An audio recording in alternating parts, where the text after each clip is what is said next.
What is going on, people? Welcome to Throwdown episode 300.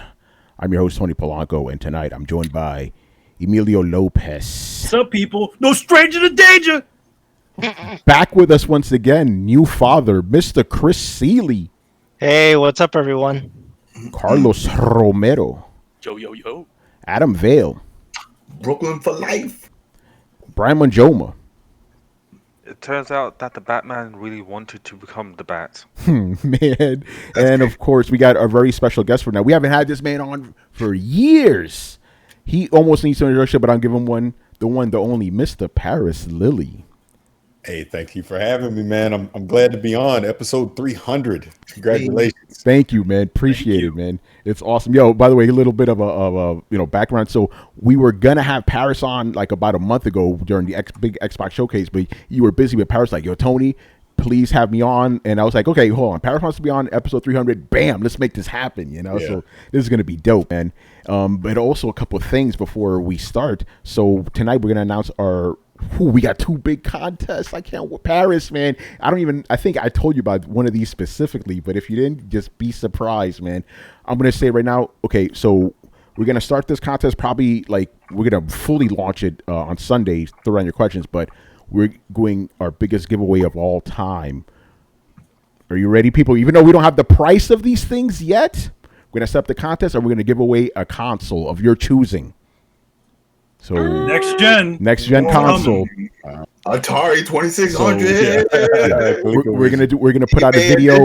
Yeah, we're gonna put out a video with all the details. But that's our big announcement. We're gonna have that contest. We're gonna give away a console. It may be $600 for all we know, right, Parris? But we'll pay for it for you guys.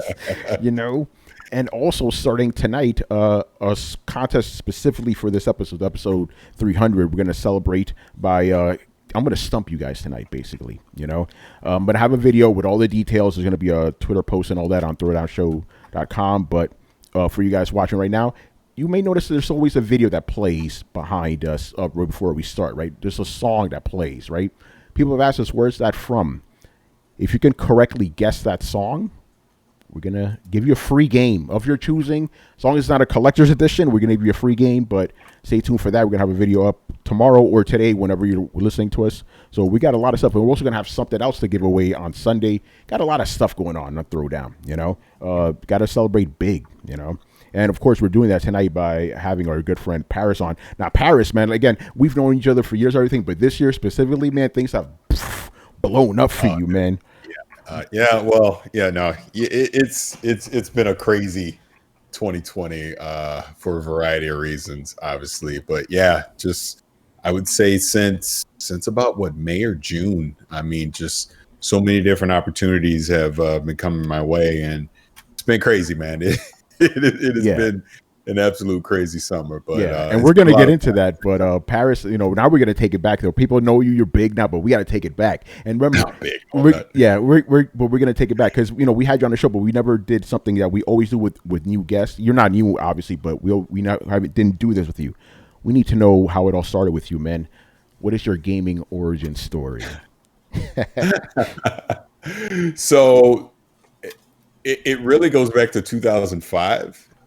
So obviously, Danny Pena, Godfrey, Gamertag Radio. Yeah. Oh no, Parris. I'm not talking about that. I'm talking about how did you get into OG? Like how I got into gaming. Yes. We're going back. Your cousin, your sister. Hey, next door neighbor Jimmy came over and showed you. Take it back. I gotta take you back to the 70s. Nah, man. Yeah, I don't know, probably like 78, 79 up in there somewhere. It was Pong and Breakout on but not the Atari 2600. It was the Sears version of the Atari, if you remember that. That's how far I go back. Wow. And and it was that, and then obviously the Atari 2600, like Combat, stuff like that. And then the arcades were huge for me in the early 80s. I used to, like, every Saturday, I would get on the city bus and I would go to the mall with like $10 and just stay in there all day, playing all the arcade games, like Zaxxon, Defender, Donkey Kong, Popeye, you know what I'm saying? All those old school arcade games, Pac-Man, obviously. But I would say the moment that cemented me forever as a gamer was Christmas 1985. I had no idea, but that was my Christmas Story Red Ryder BB gun moment. My mom got me the Nintendo Deluxe Edition, the NES Deluxe Edition with Rob the Robot, Duck Hunt, Gyromite. I was it. I was in for at that point. I got Super Mario Brothers soon after that. The rest is history, man. I mean, I've been a gamer ever since. Through every console system, console war nonsense, all that to where we are now. But, let me ask you about that, man, because obviously right now. Oh, go ahead, Adam. Go ahead. I was gonna say that moment, and we had talked about that before. That's something a lot of the kids today will never come across. That will never pop up because they've already experienced all this stuff. You have games on phones and you got consoles. There's always someone. That was a first. I remember that was like, if you had it, you were just a man. You're like, look what I got. No one has this shit. I mean, it was mind blowing, and treasure that moment, man. That was it. I didn't think about absolutely. That. Like, Parris, and you lived it like in the 70s going into now. So that's like extra special. That's when the arcades were really blowing up and everything. That's an amazing. I used to get in trouble. So I used to get in trouble because God, this had to have been around 2nd, 3rd grade up in there somewhere. I used to be late to school every morning because I would take my lunch money and I would go to the 7-Eleven and they had Popeye and Pac-Man in there, right? And I would just sit in there during the morning and I'd play Pac-Man and Popeye all morning. And then I would come to school late till eventually they called my mom and she ended that shit quick. But, but yeah, that's another memory I have. That's like gaming has always been in my DNA. Always loved it. Yeah. And again, since nowadays we're dealing with all this console war stuff, right? What was your take on the original console war, Sega versus Nintendo back in the day? Genesis. See, I was a Nintendo guy. See, and again, this is something that kids don't experience. Like you kind of alluded to this at the beginning. So I had the Nintendo, and like my best friend, he's the one that had the Sega. He had the Genesis. So he would get all the Sega games, I would get all the Nintendo games, and then we would just go to each other's house and play. Right? Kids don't do that now. Yeah. Now you gotta mark your territory on which one's your favorite and all that kind of stuff. But yeah, man, I remember Nintendo was always considered the more kiddie one, and Sega was more hardcore because like Mortal Kombat had blood on the Genesis, but you couldn't have blood on the Nintendo. And even the advertising, it showed more teenagers. Yeah. And it's like, this is where the big boys are. Yeah. But it's funny, like when I think about Sega, like the only big game I remember that I really loved on Sega was it was Lakers versus Celtics, the NBA game. Oh, I loved it. I freaking loved it. I had to play all the time. But other than that, man, I was just hardcore Nintendo. Like I never really got into Sonic. I never got into like Alex Kidd, all that stuff. I never got into Ultra Beast. I guess that was another one that was on Sega. Never really got into the Sega games. It was always Nintendo for me. That's interesting, man. Yeah, like back in those days, I was like half and half Sega and Nintendo, but slowly I gravitated more to Sega. Then I became a hardcore Sega fanboy, to the case where I hated on the original PlayStation just because it wasn't a Saturn, But like you said, Parris, I would talk all the shit about PlayStation. You know what I would do, though? I would go to Manny's house and watch him play PlayStation. Yeah. That's what I'm saying. That's what I'm saying. You go to your friend's house and you'd go watch the other games over there. Exactly. I mean, to talk about it, I mean, the Metal Gear Solid came out today in Japan, so I mean, that's right. He played that on the PlayStation back, and he's like, that motherfucker. Yeah, I was like, I want that game, but I couldn't play, But yeah, moving forward a little bit. So, how did you decide that you wanted to do more than just be like a gamer that just watches from the sidelines? Like, when did you were like, yo, you know what? I want to try to do something like this, man. Like, just even like not even for like a living, just for fun. Like, when did you decide you want to take it like further than just being a regular fan? Yeah, so that's when I was originally saying 2005 with Godfrey, with Danny, because he was doing Gamertag Radio, and I always joke about it, but it's true. He would spam the Team Xbox forums to get people to listen to the show. And I was like, God, this dude's always posting on here. Damn. All right, fine. I'll listen. And I was like, oh, this is kind of cool. Cause like he would get other people from the community in. And I think back then they used to do it via Xbox Live. They do like in the Halo party chat room or something like that. And I was like, oh, this is cool. And, he played the hip hop music and stuff on there. So, I would casually listen. And then when they did that, he got that scoop for the 360 reveal where he got I guess it was like PMS Clan or whatever. And all those people that went to that Hollywood event, he got them on before it aired on MTV. And they were talking about Perfect Dark and the launch games and all that stuff. And I remember he put it on the Team Xbox forum. So I hurried up and downloaded it to listen right away. Because remember, back then, there was no podcast, iTunes, none of that stuff existed, right? So I listened to it, and I guess Microsoft made them take it down super quick, but I got to hear it. And I just thought that was the dopest shit ever. I was like, man, this is freaking amazing. Wow, I can't believe he got that. And then I would just regularly listen to Gamertag Radio from that point. So then fast forward to 06, him and Chris Palladino, that was another friend. He did another podcast during that time.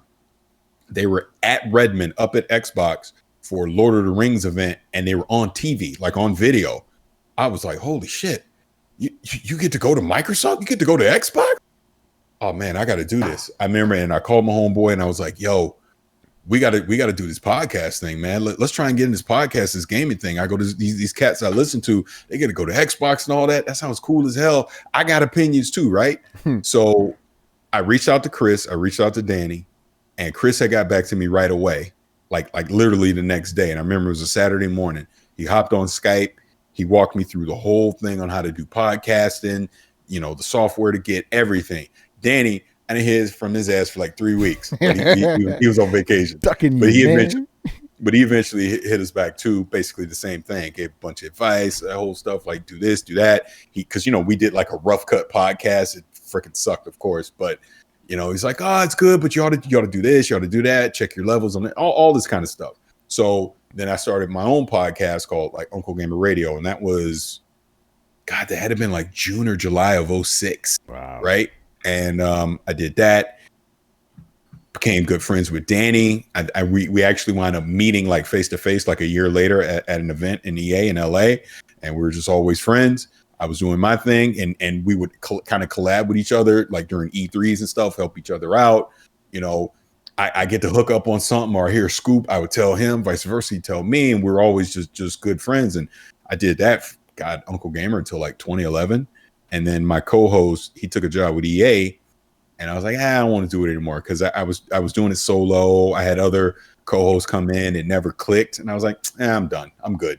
I've seen it all, right? So I retired, but I was still cool with Danny and Pete and Mandy and all them. And I remember BioShock Infinite came out, and I loved that game. And Danny asked me to come on Gamertag Radio. So this was March of 2013, something like that. And I just came on just to talk about the game, right? And they got a ton of feedback saying, oh, they loved it. Oh, you should have Parris on more, blah, blah, blah, blah, blah. And then Pete was the one who maybe a few weeks later reached out. And I remember I was at my son, and we were shopping at Sport Chalet or something, right? He hits me up. He was like, would you consider coming on full time? And I immediately said, no, I can't do that full time, man. No, I'm good. I can't commit to being full time. I come on every now and again, blah, blah, blah, blah, blah. And I remember got Danny on the call, and then I agreed to do that. Yo, I swear to you, they had a goddamn press release out an hour later, already up on the website, everything, saying I was joining Gamertag Radio. And even then I kept saying, I don't know if I can do it full time.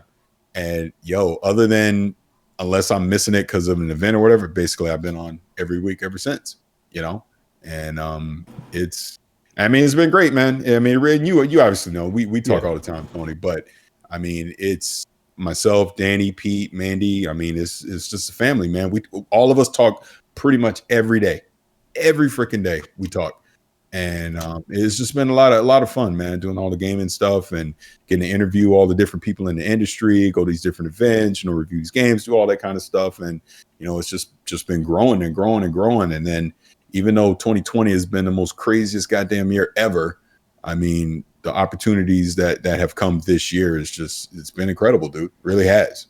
Yeah. And, yeah, we just love it. Yeah, you mentioned an EA event that you met Danny at. I got to ask you about that because you said I got to do a podcast. I got to go to these events. What was it like going to your first event? How did that feel like? Okay, first event I went to, God, this had to have been January, February of 07. It was at Microsoft, ironically enough. So I've hit the effing jackpot. I've been doing this for less than a year, and I've already reached the goal of what I wanted to do. I went to Microsoft, and it was for Crackdown. And not only was it Crackdown, it was also that it wasn't the Halo beta, but we knew the Halo beta was going to be attached to Halo 3 beta. It was going to be attached to Crackdown. So my first event, went up to Redmond, nervous as hell, printed these whack ass business cards to hand out. Like, I shudder to think back then just how much I didn't know what the hell I was doing. But went up there, super excited. JVB, JVB was there. We hung out with JVB, and that's when I first started getting some of my initial connects in the industry. Did the event, like I said, on Xbox campus. I remember we got a tour of like he's like, he works for Pokemon now, but he was the head of Xbox Live. Remember, he took us on a tour. Major Nelson, he was with they've started the Major Nelson podcast. And I was gonna bring him up because Major Nelson was kind of our guide as well. Like when they went around the campus, we got to see like Xbox Live, like how all that stuff worked. It was wild, man. It was an amazing event. It was like my first time in Seattle, the whole thing. And I didn't know what I was doing.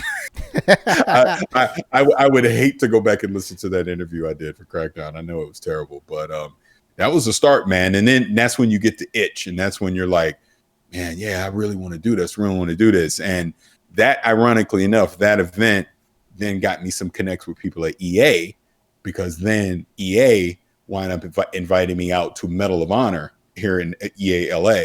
And that's when I met Danny face to face for the first time. Right. And that was like my second event. That was like before E3 that year, because that was the Santa Monica E3. And then we just immediately clicked at that point. We just been tight ever since. But yeah, that first time is a trip, man, because you don't know what you're doing. You're super nervous. You just don't want to say nothing dumb. But of course, you're going to say something dumb because you don't know what you're doing. And like I said, I would hate to go back and look at myself then, because I would cringe the entire time. I go, dude, what are you doing? But it was an amazing experience, though, man. It was real cool. Yeah, but it's also kind of cool, though, if you do look back and cringe, you could say to yourself, like, the reason you're cringing is because you know how much better you've gotten over the years, Yeah, but obviously we got to talk about the thing that because even before this year, right? One of the things that really like got you in the spotlight, which is so dope, is that thing right behind you that you're sitting on, that little logo back there. Yeah, there it is.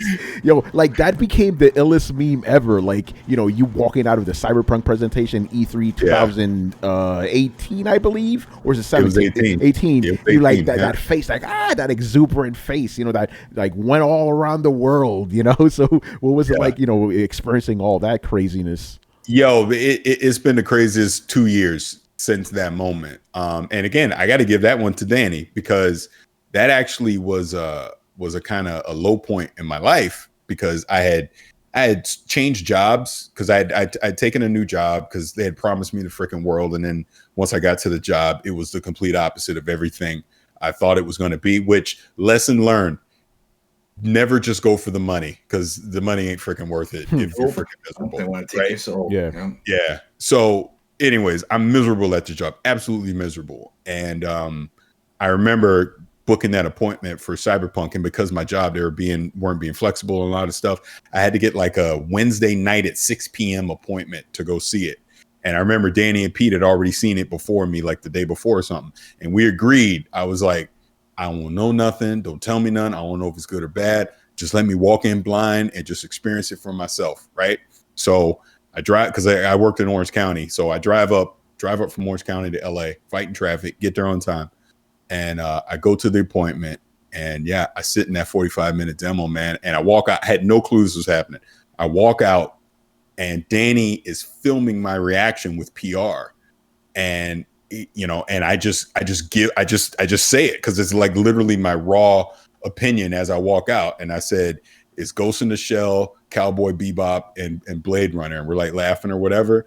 And he put that video on Twitter, and it freaking blew up. A ton of people was liking it, retweeting it. All the people at CD Projekt Red, it was at E3, they all saw it and they were freaking loving it. And then it just kind of grew from that E3 over the next year, because now, I'm following some of the guys from CD Projekt Red, and we're on Twitter, laughing, joking, da da da da da.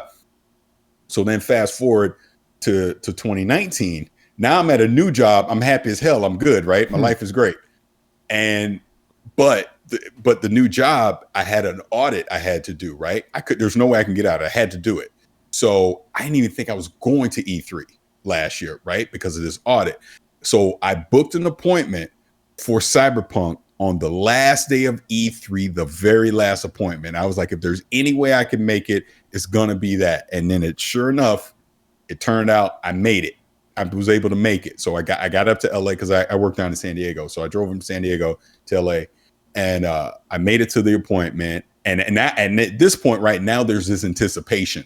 Like because I got like devs are like DMing me, hey, you gonna make it? Are you coming? I'm like, yeah. They're like, which one? I was like, I'm gonna be in the last one. And you're like, okay, cool. I'm gonna make sure we're there. So there's like all this anticipation, and I had actually got there early, so I'm hanging out at the meeting room early, talking to some of the devs, all that kind of stuff. It was real cool. And then I sit in the demo, and I'm literally sitting dead center right behind the guy that's doing the demo, right? So I'm watching the demo in 2019. So then when it's over, I'm walking out, and I can hear all this cheering and this clapping. What the hell is that? And I was like, oh shit, is it what I think it is? Because I didn't know. Again, this is Danny. Danny got the entire CD Projekt Red team that was at E3. He got all of them out to literally clap and cheer as I walked out. So when I walk out, that's that meme now. When I walk out and I'm cheering and the whole thing, and then after I was talking to a couple of the devs after. It was incredible, dude. It was easily, it is probably the greatest gaming moment I've ever had. It is. I mean, how, you can't top anything like that. Yeah. Man. And go ahead. I was gonna say it's funny because that year I was doing, because I was actually in the press room at the end of the hall at the Konami booth because I just because I was there promoting the Contra game that I did artwork for, and at the end of the day I was just hanging out on the thing, and we hear this thing at the end of the hall, and I was like, oh, so then I peek out, I'm like, oh look, it's Parris. Yeah. It was the craziest thing, man. But here's what's even wilder. So I got to go to Gamescom last year, right?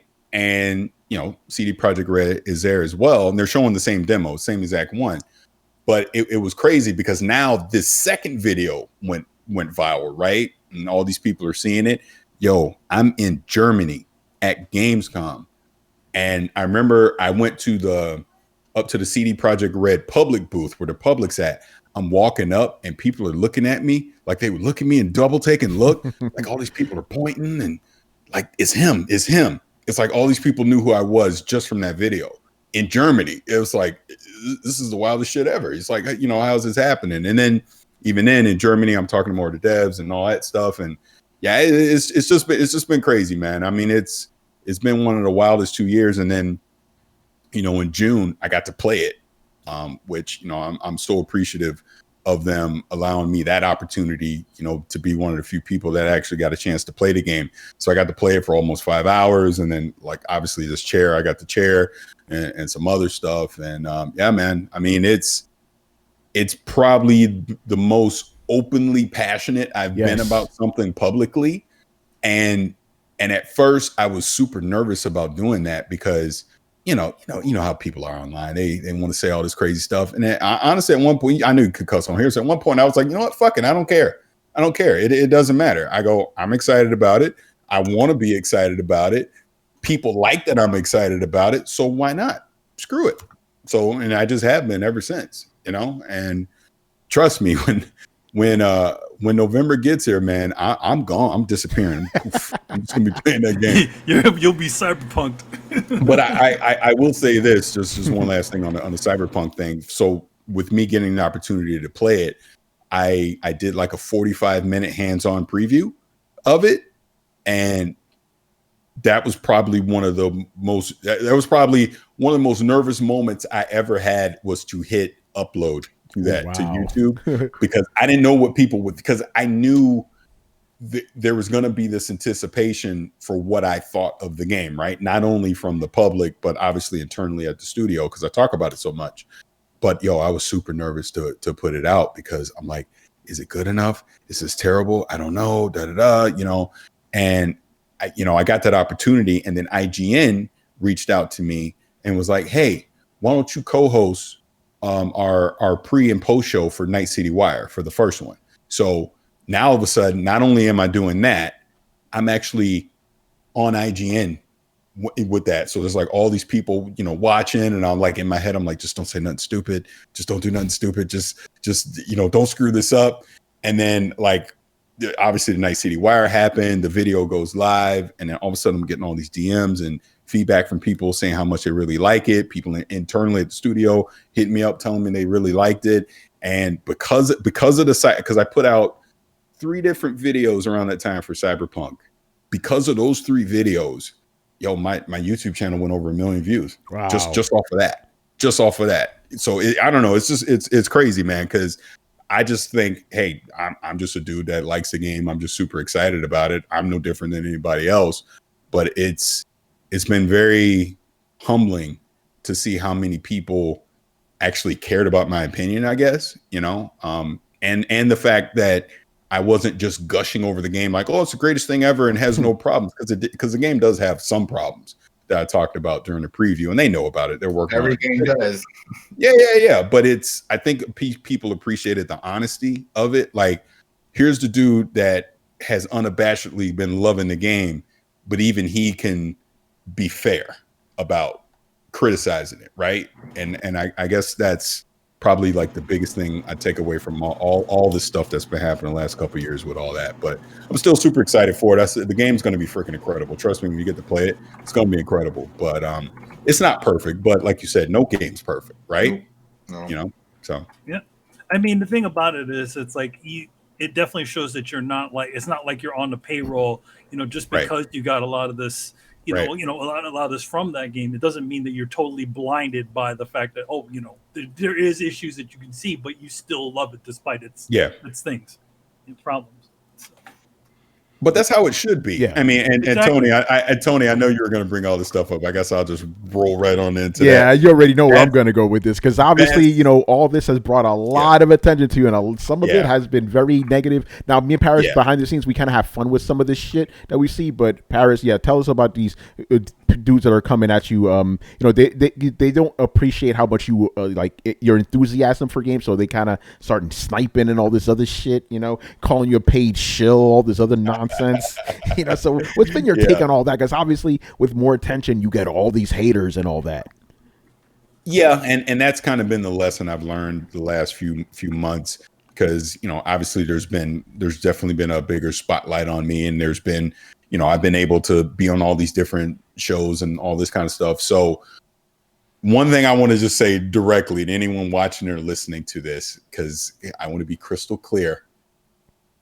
I don't give a fuck about Xbox, PlayStation, Nintendo, PC, anything. I just like games, period. I have no quote unquote loyalty to one over the other. If you make dope shit, I'm there. It doesn't matter what platform it is to me. I don't care how many times I say it. And Tony sees this on Twitter. I literally had in one Twitter thread this week, someone got mad at me and called me an Xbot. Someone got mad at me and called me a Sony pony. And then another dude just straight up just fuck you, period, to me, right? Because, wait, what was the thread? Because I dared say that they should delay the consoles. No, I didn't say they should. I just said I wouldn't mind if they delayed the consoles to 2021. It wouldn't bother me, because there's plenty of games on the current gen to keep me occupied until then. Not to mention there's a global pandemic going on, and not to mention it looks like these things are going to be expensive as hell. That's all I said. People got mad. And that's the one thing I'm seeing now is with social media and all that stuff. It doesn't matter what you say. No. You're going to have people that don't like you, just period. It doesn't matter. Like, I know there's memes about me. I know there's this whole group of people that just absolutely hate my guts. But the way I look at it is this, and Tony knows this, I am who I am. Whether I'm on this mic, whether it's in person, a podcast, anything. The person you're talking to right now is the person that I am. I say what I say, and that's it. I can't help it if you get mad at me for what I say. I try to be respectful about what I say. I don't just, if I say I don't like something, I try to back it up and tell you why I don't like it. I don't just say it. I try to not disrespect all these developers that work hard on a game just because it does something I don't like. Like as an example, The Last of Us 2. Wasn't a fan, but you don't see me running around bashing The Last of Us 2. I said I didn't like it. I said why I didn't like it. That was it. And people can't handle that, I guess. People seem to be so attached to this brand loyalty to a certain thing where I guess it justifies their purchase. Where I say, it's your money. Who gives a fuck what I say? Buy what you want. Enjoy what you want. Like the one thing I will never understand about social media is people worry way too much about what other people are doing. They worry way too much about what system another person's going to buy or what another game a person's going to play. I see that so much, and it absolutely blows my mind. I don't get everything, right? That's clothes, that's music. What kind of phone you got? What, an iPhone? How dare you? You know, it's always... No, but the reason I say with social media because social media allows people to be cowards. Yes. And they don't have to put their name on it. So they will say the most mean, hurtful, evil things they possibly can. I mean, and you guys know this. You literally have people that will create a burner account just to say some crazy shit because they're too afraid to say it on their main account. You see it all the time. Every time I look and I see some crazy stuff on Twitter, I'll go look at the profile. It's someone with 1 follower, 2 followers, 0 followers. It's Blunt Man 69 4720, right? And because it's someone we probably know or someone in the industry that's just literally too afraid to put their name on their opinion, and they hold way too much weight and value in worrying about what someone's opinion is. Well, Tony said that Spider-Man Miles Morales isn't worthy to buy a PlayStation 5 alone at launch. He's an asshole. He's this, he's that. And it's like, bro, chill. If you want to buy a PlayStation 5 and Miles Morales is enough for you, knock yourself out. God bless you. Do it. Who cares? That's my whole thing. Just like anyone that want to buy, like, I don't think there's a strong launch lineup for the Xbox for the Series X without Halo, right? That's my opinion. But there's people that disagree. All right, go buy it. That's fine. I'm not upset about that. So why would you be upset that I think the opposite of it? That shouldn't stop you from going to go buy an Xbox in November and getting Game Pass and playing freaking Gears 12 or whatever you're going to do, right? Do what you want. It doesn't matter. So that's just one thing that I maybe I'm just old and I just don't understand how this stuff works anymore, but it just baffles me how much people care about that stuff. It's a weird sort of thing where you just again, people need to be justified in their purchases and need to have everybody like exactly what they like. They want to be in the right. They want to be in the right. Which is, I mean, the thing about it is that I think that's the problem. People want to be right, but there is no real right, officially, right? There's differences. That's it. That's the right way to think about everything. It's just that everyone likes something different. Everyone looks different. People, and that's fine. And that's it. Exactly. Yeah. There is no right or wrong answer to that. It's hey, just do you. Yep. Agreed.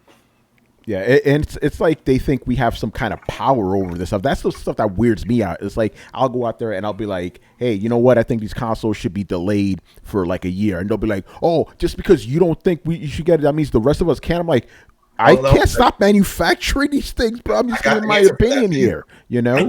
I think that's also the part of what comes with becoming a little bit more known when it comes to becoming a little more high-profile journalist or artist or something like that.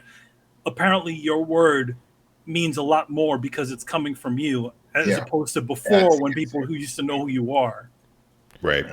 Yeah, so they feel like, now you think you're entitled to go and shit on something and tell everybody not to get it because you got a little clout. That's the way they see it. Not seeing it like, well, you're still just giving your opinion. Yeah, and I would hope no one, well, obviously they don't think this, but I'm never telling someone how to spend. I will never tell someone how to spend their money because it's your freaking money.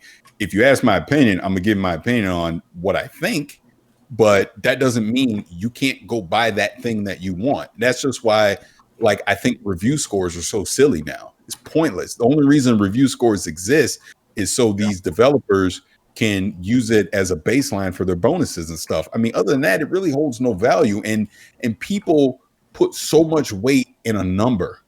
Yeah. If the game's good to you, who cares what the number of the review score is? If you value that writer's opinion, actually read what they say and don't just scroll to the bottom of the review and look at the number, because the numbers should be irrelevant.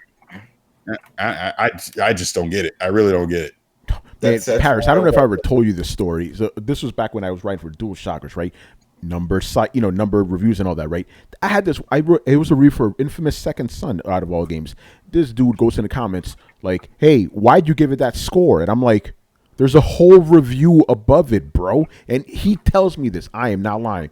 I'm not gonna read all that. Just give me a summary. I'm like, are you fucking kidding me right now, bro? And I got me mad. I'm like, yo, I wrote this whole detailed review. I went all out because it was, again, I just started writing for the side. I'm like, I got to go in. This is the first big PlayStation 4 like exclusive that matters. I got to go in. This motherfucker just scrolls to the bottom of my shit. Why'd you give it that score? I'm like, what the fuck? You know. But no, man. But one thing I did want to say though is like, you know, because you and we talk a lot, and I'm taking some of your advice. Like when it comes to these crazy people coming after me, because they're coming at me even harder than before, right? Just mute the thread. I'm done with it. Don't need to see it. Yeah. Just mute it. I do that all the time. I just when it turns into chaos, I go, okay, I'm out, and I just mute the conversation and move on. It's pointless to sit there and argue about that stuff, man. Yeah. Because you're not. That's the other thing about online. You are not going to change anyone's opinion. They're going to believe what they want to believe. So why even sit there and try and justify what you said or defend what you said? Because they're not going to listen to you anyways. Say what you say. What I tell you all the time. I say what I say, and I keep it moving. That's it. That meme, you know, I said what I said. Yeah. That's all it is, man. It's crazy. But yeah, since we're talking about it, we got to talk about next gen, man, because this year, as we've talked about a lot, this has been a crazy year. We are 2 months away from these consoles coming out, as according to Microsoft and Sony. We don't have a price. IGN put out a list of it listed all the PlayStation consoles and how long it took for them from their initial announcement to be, you know, to their release. Like the shortest one was 4 months for PlayStation 4, I believe, for like 4 months between when we got the price and when the console announced. This is 2 months. So I'm like, yo, what is going on? And for the longest time, I've said these consoles will not cost more than $500. No way, it would be suicide. In Paris, you agree with me on that. It's like, this would be crazy. It's September 3rd right now at the time of this recording. I'm changing my mind about that. So Paris, if you want to tell the readers what you said on Twitter, which also set off a firestorm, go ahead. Hey, another muted conversation too. Yep. But nah, man, I have a bad feeling about the price of both of them, because you have to think of it like this. It's September 3rd right now, and we don't know the price of either one. This is pretty much unprecedented in console gaming for either one to go this late. And if it was good news, they'd have said it already. As an example, if that PlayStation 5 all digital was $399, Sony would have been tripping over themselves to announce that price and put out pre-orders for it, because that's the magic number. It has been proven since 2013 that $399 sells for PlayStation. So if you're hitting that number, it doesn't matter what Xbox says. It doesn't matter what Xbox does. You know that PlayStation 5 is going to sell. So right there tells me clearly it's going to be more than that. Then when you look at it from the Xbox side, they're so worried about overpricing that Series X that they literally want to make sure that whatever Sony's going to do, they can basically price match it. So I personally think when the PlayStation 5, the disc PlayStation 5 and the Series X are going to be the same price, because I just think that makes sense for Microsoft. And I also think Lockhart or the Series S exists because that's their, well, here we have this cheaper console, but they don't want to say what that is until they know what the PlayStation 5 all digital is, so they can price that one lower accordingly. So it's this weird game of chicken that I think ultimately one of them's going to have to blink. And when the other one blinks, then you're going to quickly see the other one come out and announce their price as well. I think ultimately, like Tony's been saying, it is crazy to put either one of these over $500. I think ultimately both of them end up at 500, but don't be shocked if that PlayStation 5 all digital winds up being like 450 or 500. And then the disc one winds up being way more. And then I think Microsoft at that point just says, screw it.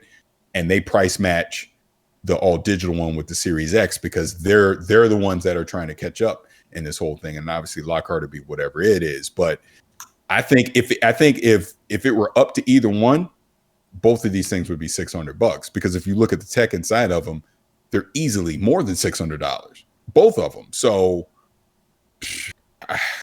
I just think people need to be prepared for sticker shock for both of them. Yeah, I think. I agree. We've been talking about this on the show for a while now. It's like, yeah, it would be, crazy that they would even, hit that $600 price or something like that. But why is it that they're so gun shy? Why has nobody pulled the trigger on these prices yet? Maybe because it's something we don't want to hear. Yeah. Yep. Yeah, and then the current state of the economy and exactly. That's the other issue, because it's like, if we didn't have the issue that we're having now, I truly believe we would have seen the price for at least one of these units, whether it's an all digital. They'll say, all right, we'll say this much, but because of what's happening now, and like you guys said, it's do they want to say, by the way, yeah, this shit's hitting the fan right now, but hey, $600. New console, you hyped? No. So now they're waiting for the other person to look like the bad guy, and it's going to be interesting to see. Yeah, somebody has to jump first. So, I do think it's going to wind up being Microsoft. I think we wind up hearing the price of that Series X and S. Yeah. It wouldn't shock me even if it was next week. I think it's coming soon. I agree. I always felt that it should be Microsoft, just because Phil is talking about, we got the studios, we're putting all this stuff. They're underdogs right now. They're playing catch up. So the best way to do it is like, you know what? We'll take the loss. We're not even going to go bother with that. Yeah, we're a little less. In their mind, I think they're ready. In fact, don't forget, in the mind, I'm sure they know people that work over there. They know the price. They probably both know each other's prices. It's just who's going to announce it first. Yeah. And I think you're right. Yeah, real quick, I want to give a shout out to a couple. There's a lot of people subscribing to the show tonight. One of them is actually Gamertag Radio, which is Danny. I appreciate that. Let's see, Barry Burton, Techno Fabulous, Glorious War. Thank you guys, man. Appreciate that. Thanks a lot. Glorious War actually. Yeah, go ahead, Carlos. To Barry Burton, who's gifting a lot of those. Oh, Barry Burton. Shout out to you, man. And awesome. I missed the comment here, but Glorious War said, shout out to Parris. Please don't block me for your Xbot ways. Oh, God. But see, can I say this? I know he's joking, but I'll just say this right now. That whole, I'm old. I'm in my 40s. That whole term Xbot pony and all that stuff, it to me, it's the dumbest fucking thing ever. It's so fucking dumb. Because game. That's it is, and because it's like, I own every system. If anything, when it comes to that, hell, I've played more games this generation on PlayStation than I played on Xbox, because as much as Xbox, clearly I've worked with Xbox, I've done things with Xbox, I get them from it, and people know that, and that's why I get this silly tag. But I've probably been one of the most critical people on Xbox over the past 7 years, because let's just keep it real. They fucked up. They did. And they know they did with that whole strategy they did in 2013. And even as we sit here today, they still have one fundamental problem. Name me the game that is exclusive to Microsoft that is a system selling IP that you care about. I'll wait. Because it ain't Gears. It ain't Ori. It ain't Cuphead. It ain't Forza. It's clearly not Halo. Fusion Frenzy, got it. Yeah, hold on, Brett. What'd you say? It's Fable. Fable, but it didn't come out this generation, though. Right. Yeah. Right. Fable. Let's be real here. Fable is only going to be a system seller for us. But you say that, but there's not. I would argue this about Fable. I didn't mean to cut you off, but I would argue this about Fable. You're saying that because you hope it is. They haven't shown you that it is. My whole point is, what is the game that I have had in my hands and played that I can go, yep, this is a system selling title from Microsoft? I do think. There's not one for either one, is there? Like, it's Miles Morales. I can say God of War. I can say Uncharted. I can say Horizon Zero Dawn. I can say Ratchet & Clank. You were talking about this gen. Yeah, we're talking about this gen specifically. No, we're talking about let me overall. be clear on what I'm saying. Go ahead. Clear on what I'm saying. Yeah. PlayStation over the past 7 years has established all these IPs that I just said, so that when they announce Spider-Man 2 or God of War 2 on PlayStation 5, you running out to get that without hesitation, because they have earned your trust with that, because those IPs have been compelling and they're good, and they have been these AAA experiences that we all love.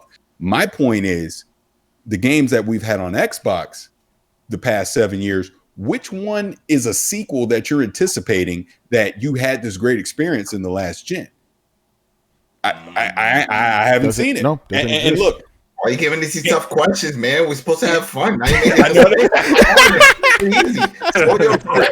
It's an easy question to answer. It's all just subjective. Like you just said, what's your game? So there's no objective answer to it. So no matter what answer someone gives you, you have to accept it as their answer. Like, no. I can say, and you're correct. I can say You're correct. Hellblade. It comes down to personal. You're correct. It comes down to personal preference. Enjoy what the hell you want. I'm not saying that at all. What I'm saying is the perception of each company is what I'm saying. What is the perception of Microsoft when it comes to their exclusive games? They don't have any good ones. That's the perception. The is that your perception, or no? Come on, let's Brian, come on. Is that your perception, or is that the you know what I'm saying? that you believe is no? You know what I'm saying? Okay, hold on. By the way, Parris, this is why we call the show Throwdown, baby. Throwdown. The perception that you believe is happening, because I know Brian, that. Okay. If we want to take it there, and go to sales numbers and statistics, no. Hold on. That's the point I'm making. I'm not saying that. I'm just saying that I know plenty of people that are happy with Xboxes and are unhappy with PlayStation. So, what? They're wrong as well, or no, Brian? what? He's saying that there's only he's counting like these big blockbuster games as single player narrative games. The perception that you're talking about is that Sony is big for single player narrative games, right? But Microsoft does have its own stable of multiplayer oriented games that seem to be more platform focused. So yeah, if you want to talk about the perception, it's not a perception that Sony has more good games. It's only a perception if Sony has more good games if you're like Tony, where that single player narrative high budget experience is your jam. No, you guys are missing the point completely. So what's the point? Like, I'll explain. I'll try to do another interpretation. It's like Microsoft is releasing a lot of first-party or second-party titles, like Recore, like Sea of Thieves, like Gears, like Halo, like Forza. A lot of these games, Quantum Break, but none of them move a system like a PlayStation exclusive title do. God of War. Basically, the problem is that they don't sell. Let him finish. And there's, God damn, my train of thought. You're talking so about. Basically, all you're saying is that they don't sell as well as PlayStation games do. It's just saying that. Here's the thing, and I've talked about this before, right? Okay, not only do PlayStation games sell better, right, but they're also received better, right, from the public and critics and all that. Microsoft, and we talked about this a couple weeks ago. Xbox this generation doesn't have anything like that. When this generation ends, which is pretty soon, right? When you see people's top 10 lists, you're not going to see any Xbox games on that shit. You're going to see a lot of PlayStation games on there. I guarantee you that, because PlayStation makes games that people want. Maybe you don't like those type of games, but generally speaking, we're talking about sales and public perception and all that. PlayStation is who makes crowd-pleasing games. Xbox Which is doesn't, weird, because they've announced nothing and haven't even given us the teasers that Microsoft has.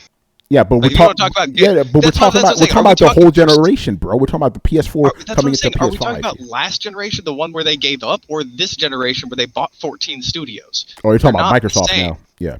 Yeah, like I'm talking about. Well, both of them. Like last generation, fucking Sony just came from bomb after bomb after bomb. This generation, we're 2 months from launch, and all we have is an expansion for a standalone expansion. But that's the point I'm making. That is the original point that I'm making.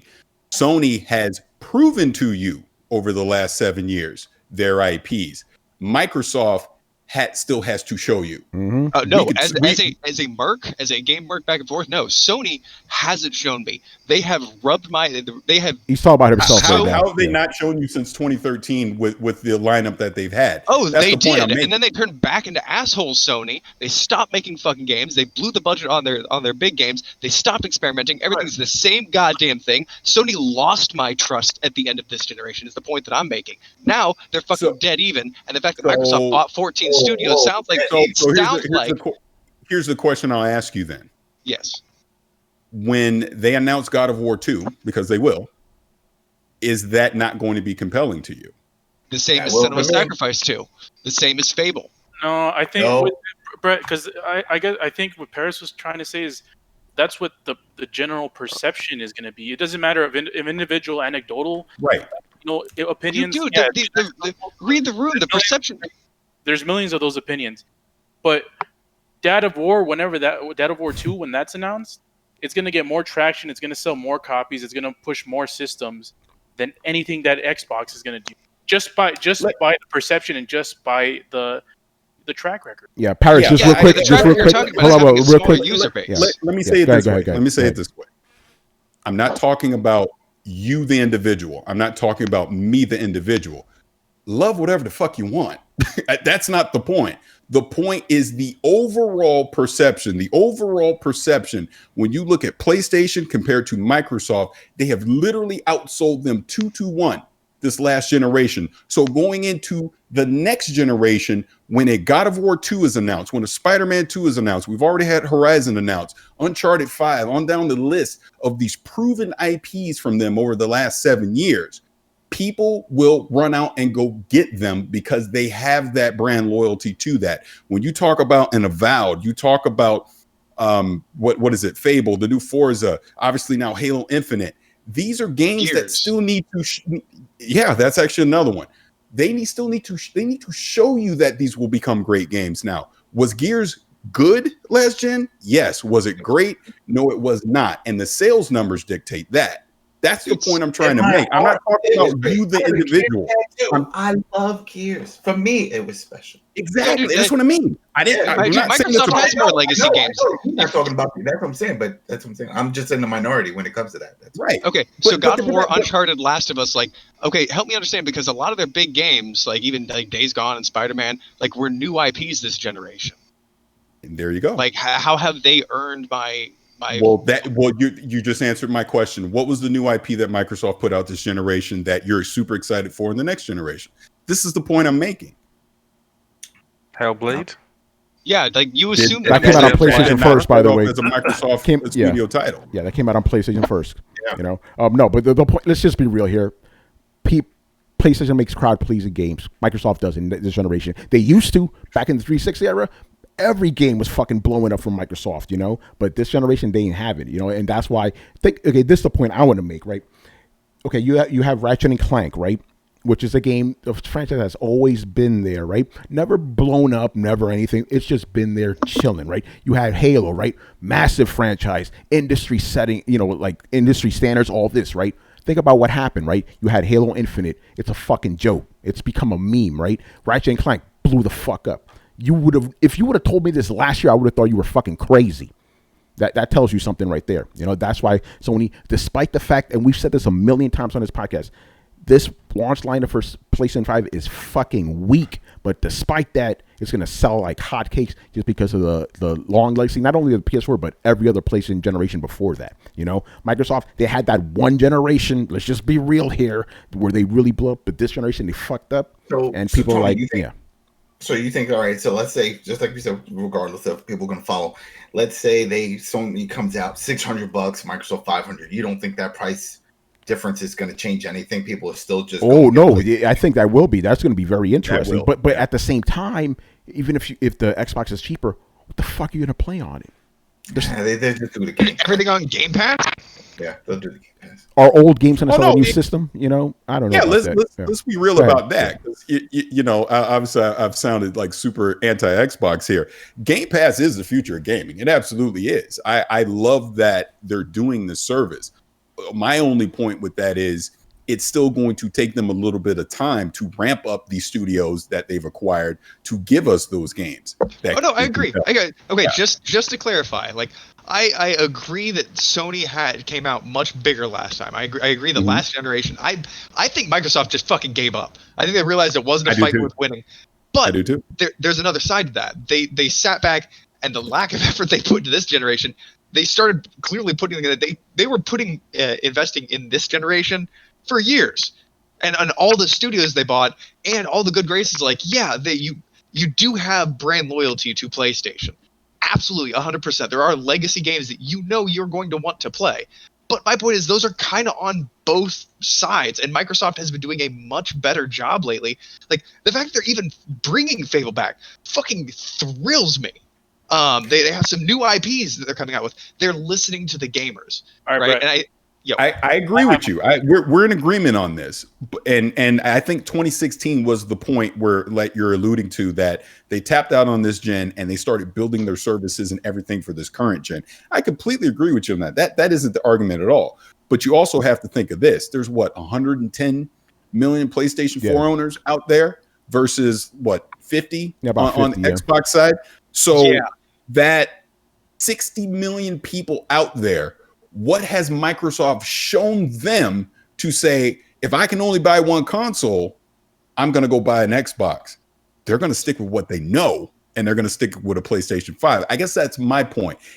Their Xbox is not going to all of a sudden overtake PlayStation or even pull even with them. It's still going to be a while. That's why they're doing Project X Cloud. That's why they have games on the PC. That's why they're doing an X and an S and the Game Pass and all this stuff, because they're building the infrastructure. They're building the services so that in a couple years, when they do have an Avowed, they do have a Fable, Halo finally gets its shit together and all that stuff, they can then present this case of, look at all these amazing games that we have that our current base is joining. Maybe you might want to come jump into this too. I don't think they can make that argument in 2020 compared to the proven track record of what PlayStation has done since 2013. Honestly, that's all my argument boils down to, is that PlayStation has earned a gamer's trust where Microsoft still needs to prove it. That's all I'm saying. Yeah, but I agree. Yeah, but see, that's the part where I get a little riled up. And I'm sorry, I love it. You are an awesome person to argue with. But that being said, I kind of come from the opposite place. You've slowly seen me on this podcast, my attitude soured towards PlayStation. Like, that trust has been eroded, and they have not been doing a good job of catering to gamers at all in the last. Like that Ghost of Tsushima shit? Didn't you like that? No, I love Ghost of Tsushima. That's Sucker Punch. I love them as a studio. But it's an exclusive. Yeah, so it's considered a Sony game. Yeah. No, I'm not, and that's the thing. I'm not talking about games. I'm talking about attitude. I'm talking about when you hear me say over and over, like, I can't. Pretty much every episode, I'm afraid old Sony's coming back. I'm afraid old arrogant Sony, I don't give a shit about my customer base, go get a second job, Sony is coming back. And I have seen nothing to counteract that argument. I've seen a ton of stuff support it. They honestly don't seem to give a shit. It seems like Sony just is, their attitude is, you're going to buy it because you're going to buy it. Like, and that, it fucking infuriates me. Like, you're not even trying. You're not even trying to please your customer base. You're not, and I don't even take the Miles Morales thing as throwing us a bone. Like, it is the bare fucking minimum that they've done on. And Microsoft, at least as a company, I see aimed towards gamers. So, like, this brand loyalty, at least in me, and I'm often a weird one, so maybe it's somebody else, like, it's being eroded. I've become more and more and more skeptical of Sony. And I've seen this last generation is where that chasm opened up. I see, this launch, if it goes well for Microsoft, I don't see them coming into the lead, but I see them being behind less. They're not even a viable console this fucking generation. People are going to be pissed when they hear that, but it's fucking true. They've been limping along half a symptom for an entire generation. This is their chance to possibly get back. And I know that at least the people who aren't already definitely Team Sony, the mercs, they're still really on the fence. I'm still on the fence. I used to be solidly Sony after Microsoft fucked me over with my 360. But ever since then, man, like, it went high and then it's just kind of plateaued. And then I feel like they've been being a dick to me as a company. Like, they just don't care. They haven't shown any reason they care. And I think maybe it's just me, but that's coming back to bite them in the butt. So in terms of just brand loyalty, I feel like Sony's been eroding theirs over the last couple of years. And that's my point. Hey, Brett, you said that they're not even Sony isn't even throwing a bone with Miles Morales because it's a DLC game. You should, I mean, you're not on Twitter. People ate that shit up all to the fucking. I don't doubt they do. But you launch. I have never seen a system launch without a main flagpole title. And this is it. I refuse to accept this as a full game. I refuse. Well, that wasn't a real assist, but you know what I mean. Like, no, I I'm talking about the real. accept. Yeah, both of them are not launching with anything. You know, let's just be honest here. Yeah, I mean, and freaking controller came out and people were eating that shit up. That's because there's a ton of brand whores for Sony, and I know that supports his argument. I absolutely agree with that. But the people that aren't necessarily firmly in that camp, again, maybe it's just me, but I'm like, really, standalone DLC? That's what you're bringing? Like Far Cry was doing this shit years ago, and that's your big thing. I'm not seeing them throwing out a whole lot of stuff. I'm seeing their basic attitude being like, we're Sony, you'll buy it, you'll like it. Yeah, but you're using yourself as that anecdotal evidence, and you even mentioned before that you're going to get a PS5 day one. Yeah, no.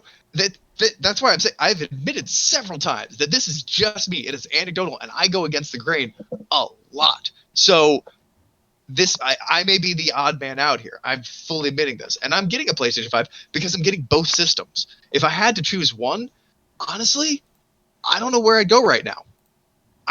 And as somebody who's had a PlayStation since fucking PlayStation 1, never missed out on one. I never missed out on an Xbox until this fucking generation. Oh, and you're upset about the PlayStation 4. If you were like me and got an Xbox One day one, you would have been fucking pissed. Dude, no, that's why I'm saying it's not even a viable candidate, this situation or this generation. And that Microsoft just fucking bailed. Yeah, people should be upset. They're making a grand effort to try and appease their customers, and even though it's just to make money, it feels better than just the we'll toss you something when we toss you something kind of approach. I just don't like it, and I can't imagine that. I've yes, there are people who are very excited about this, but aren't there people who are kind of upset by the way that Sony's treating their fan base, or am I the only one?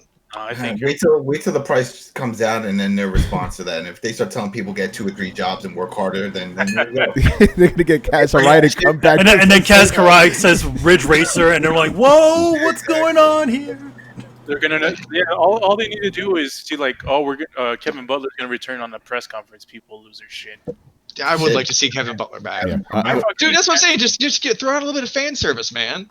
Like, is it that fucking hard? Yeah, I'm gonna say this. Since we're already on the subject, right? Let's just say, hypothetically speaking, and this is specifically for the guys that said I'm gonna get a PlayStation 5 day one. That shit is $600. Are you still gonna buy day one? Parris, we'll start with you, man. No, because I'm not even sure if I'd buy it at $500 or even $399 at launch. Ironically enough, for exactly what you're saying, I don't see the game at launch that warrants I purchase it day one, that I need to scramble to go get it. Now, when Ratchet and Clank is out, I'm in. But would I spend $600? Probably not, but $500 I would. Yeah, that's pretty much me. $600. I'm no way in hell am I paying $600 for a system. No, unless there's like 5 games or something I was like must own. I'm talking about Final Fantasy 16 level type of shit. Not doing it. And I've said on Twitter that Ratchet and Clank is when I'm going to get a PS5. Not even for $600. No way. That's completely insane. Completely insane. Carlos, what about you? I know you said you were going to get PS5 on day one. What about $600, bruh? I paid $600 for my PS3, and I'll pay $600 for my PS5. And I'm with everyone here. I'm disappointed with the way they've been doing things. Their launch has been lackluster. They haven't said shit.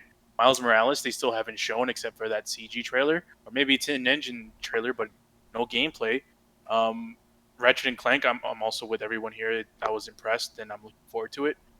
But I know I'm gonna get it for sure, and I don't think I'm gonna get a Series X this generation. So you have a PC, so you're good. Yeah, so that I guess and like I mentioned before, I believe in generational exclusives. So I'm gonna stick with PlayStation, at least for this upcoming generation. By the way, Brett, you really upset the chat right now, man. These guys are not happy, especially Glorious War. I mean, I guess I can understand why they're riled up, but why are they upset at me? Like I already said, I'm the odd man out. I care about shit other people don't care about. I care about.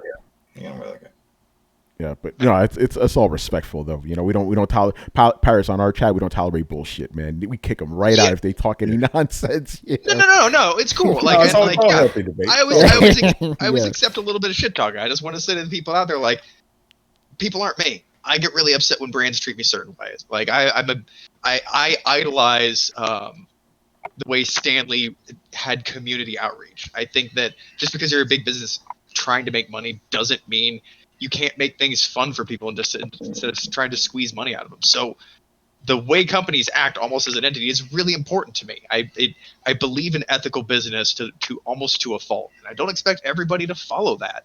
That's why I'm like, yeah, well, that's fine, and that's why I said, man, I'm the odd man out here. No, you even said Stanley, all of them, they're all for money. No one gives a shit. Yeah, but it's about the perception, though, man. Don't love you.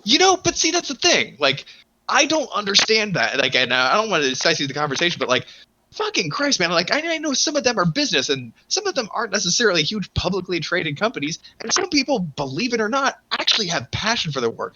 Some people, they don't care about money. It's you assume that money is the most important thing. You want to buy a mansion, you just want to keep your business afloat. You want to keep people employed. So yeah, you're still going to put the hustle and you're going to put the spin that you need on it. Feel like, why are you pushing it so hard? Well, I have a business I'm trying to run and keep people employed. Yeah, but like, why can't you do both? Like, why? What if you have the money? If you're making solid money, like, put a little back into public relationship, like, build a relationship with your customers. It seems like this weird lost thing, but like, even inside, like, how are you treating the company? How are the artists working? How are the conditions that they're working at? Like, there's ways to squeeze love out of something, and you can tell when a game is made with love and when one is just shat out to try and just reach a fucking threshold. Like, you can tell.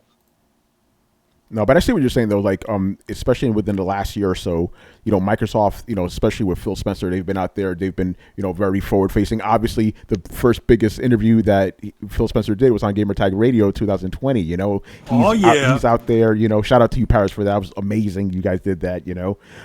But basically, Microsoft has people out there, Major Nelson too, that are, Aaron Greenberg, that you feel like you could hang out with them, have a beer with, or whatever.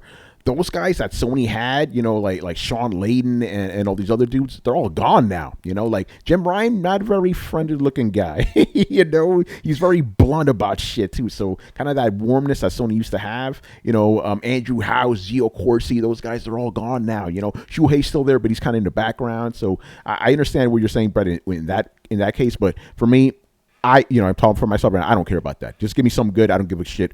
How you quote unquote treat me or not treat me. It's like, it's a product good. Yeah. I don't care. I was going to make an analogy, but I don't care. I was going to make an analogy, but we don't do that on Throwdown anymore. But it's like, this is just a service. I don't need to kiss you. If that's as far as I go with that analogy.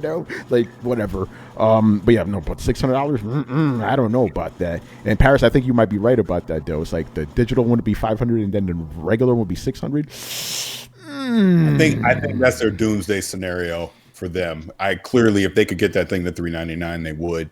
But we'll see. It's going to be fascinating, man, to see when they announce these prices. And are we going to have sticker shock, or are we going to be pleasantly surprised? I guess we're about to find out in a few weeks. Yeah. Do you really want a $399 system? Yes. I want a free system. Let me rephrase that. Do you want $300 worth of hardware to be the next generation? No. I know what you're getting at. No, but I also don't want to pay $600 for fucking crazy, for a console. I think the thing to realize though, in general, these consoles are being sold at a loss. In general, even probably $600 is probably too low for them. Not a Nintendo console. Well, not Nintendo, but Nintendo always functions at like 3 generations below everybody else. But with these things, it's like, okay, we have this price point. Oh man, there you go. There you are. We have these price points like this, and I definitely think it's like, if they probably go, if it's going that direction, if they decide to kind of drop it down, they're gonna be doing it at a loss regardless. Yeah, Parris, you gonna say something? No, I was just gonna say, as far as the price thing, actually, yeah, I would like it to be $300, because I stand by the argument that consoles were never meant to be cutting edge technology. They were meant to be consumer friendly gaming machines that you stick on your TV that appeal to a wide audience. When you start pricing them at these high figures, less and less people can afford them, right? It's supposed to be your kid originally. I'm just talking, again, I talk about me as a kid in 85. Nintendo wasn't $600 back then. It was like $200 or something like that. And it provided all the entertainment I needed. You even look at this current gen, you can get an original PlayStation 4 or that original Xbox One. I mean, they're only a few $100 and they're going to play Cyberpunk. They're going to play The Last of Us, all of that. I understand, we're the enthusiasts and we want the 4K and the high frames and the ray tracing and all that kind of stuff. But the average consumer doesn't freaking care about that. So I think, again, this is why you're seeing them not just come out and price it at $600, because you don't get 110 million people to buy a PlayStation 4 if it was $600. I think that's how you got to look at it. Average consumer just wants to go into Walmart or Target and be like, all right, which is the newest one and which is the cheapest one? Yep. That's it. All right, that's it. And that's cheap. I could get that right now and I can play some games. And the new game, my kids bitch about some new game. Is that going to play? Oh, it is? All right, then that's it. Put it in the cart. Let's go. The example I always use is my wife, because if I wasn't around and it was up to my wife to go buy a console or whatever for my kids, she ain't spending $600. That's just not happening. She's going to look at, oh, too much. You better keep what you got because I'm not getting a new one. That's what she's going to say. Yes, no, she's going to buy the Switch Lite, yeah, exactly. Just keep it simple, man. No, but you're right about that. Again, $600 with this economy, that's rough. I think that's the reason why they're very hesitant about this. And it's funny because a couple of weeks ago we were talking about like when do we think the prices are going to be announced, and I kind of half jokingly said, half joking, half serious. I was like, end of September. I don't think that's a joke anymore. Fuck, like you know what I'm saying? Like even October, I could see now. Remember one of the things that I brought up before, and then we saw with Microsoft doing it, and this is what I was thinking, that even if it does get close to that 5, and I really don't think 6, but even with the 5, I think they're going to introduce these payment plans. I still think they're going to do it. They do it now for their cards, and I think this will be the safest bet. Do it. If they announce, hey, we know it's tough out there. This is the price. You're getting quality. They have to do a pitch. It's going to be long pitch. You're not going to get quality for $300.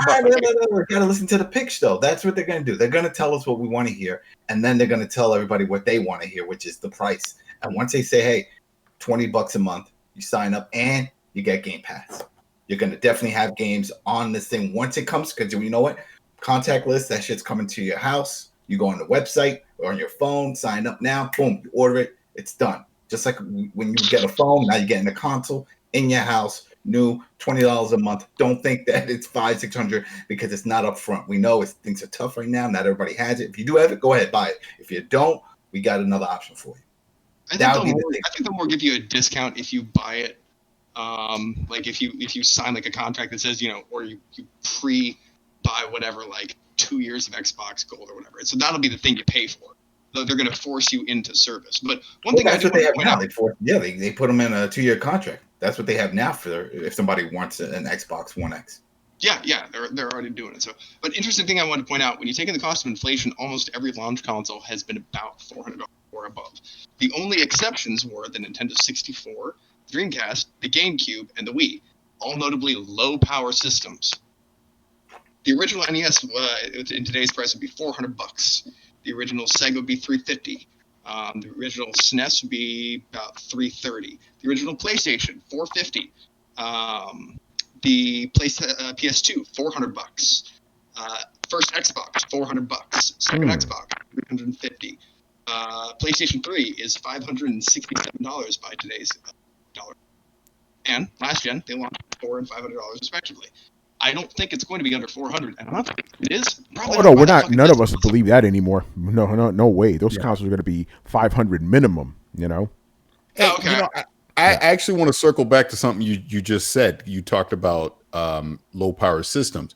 Who's the greatest game developer in the world? Probably Nintendo. Yeah, they've never made a high powered system ever. The internet freaking broke today. Why? Because of that Mario 35th anniversary, despite nonsense.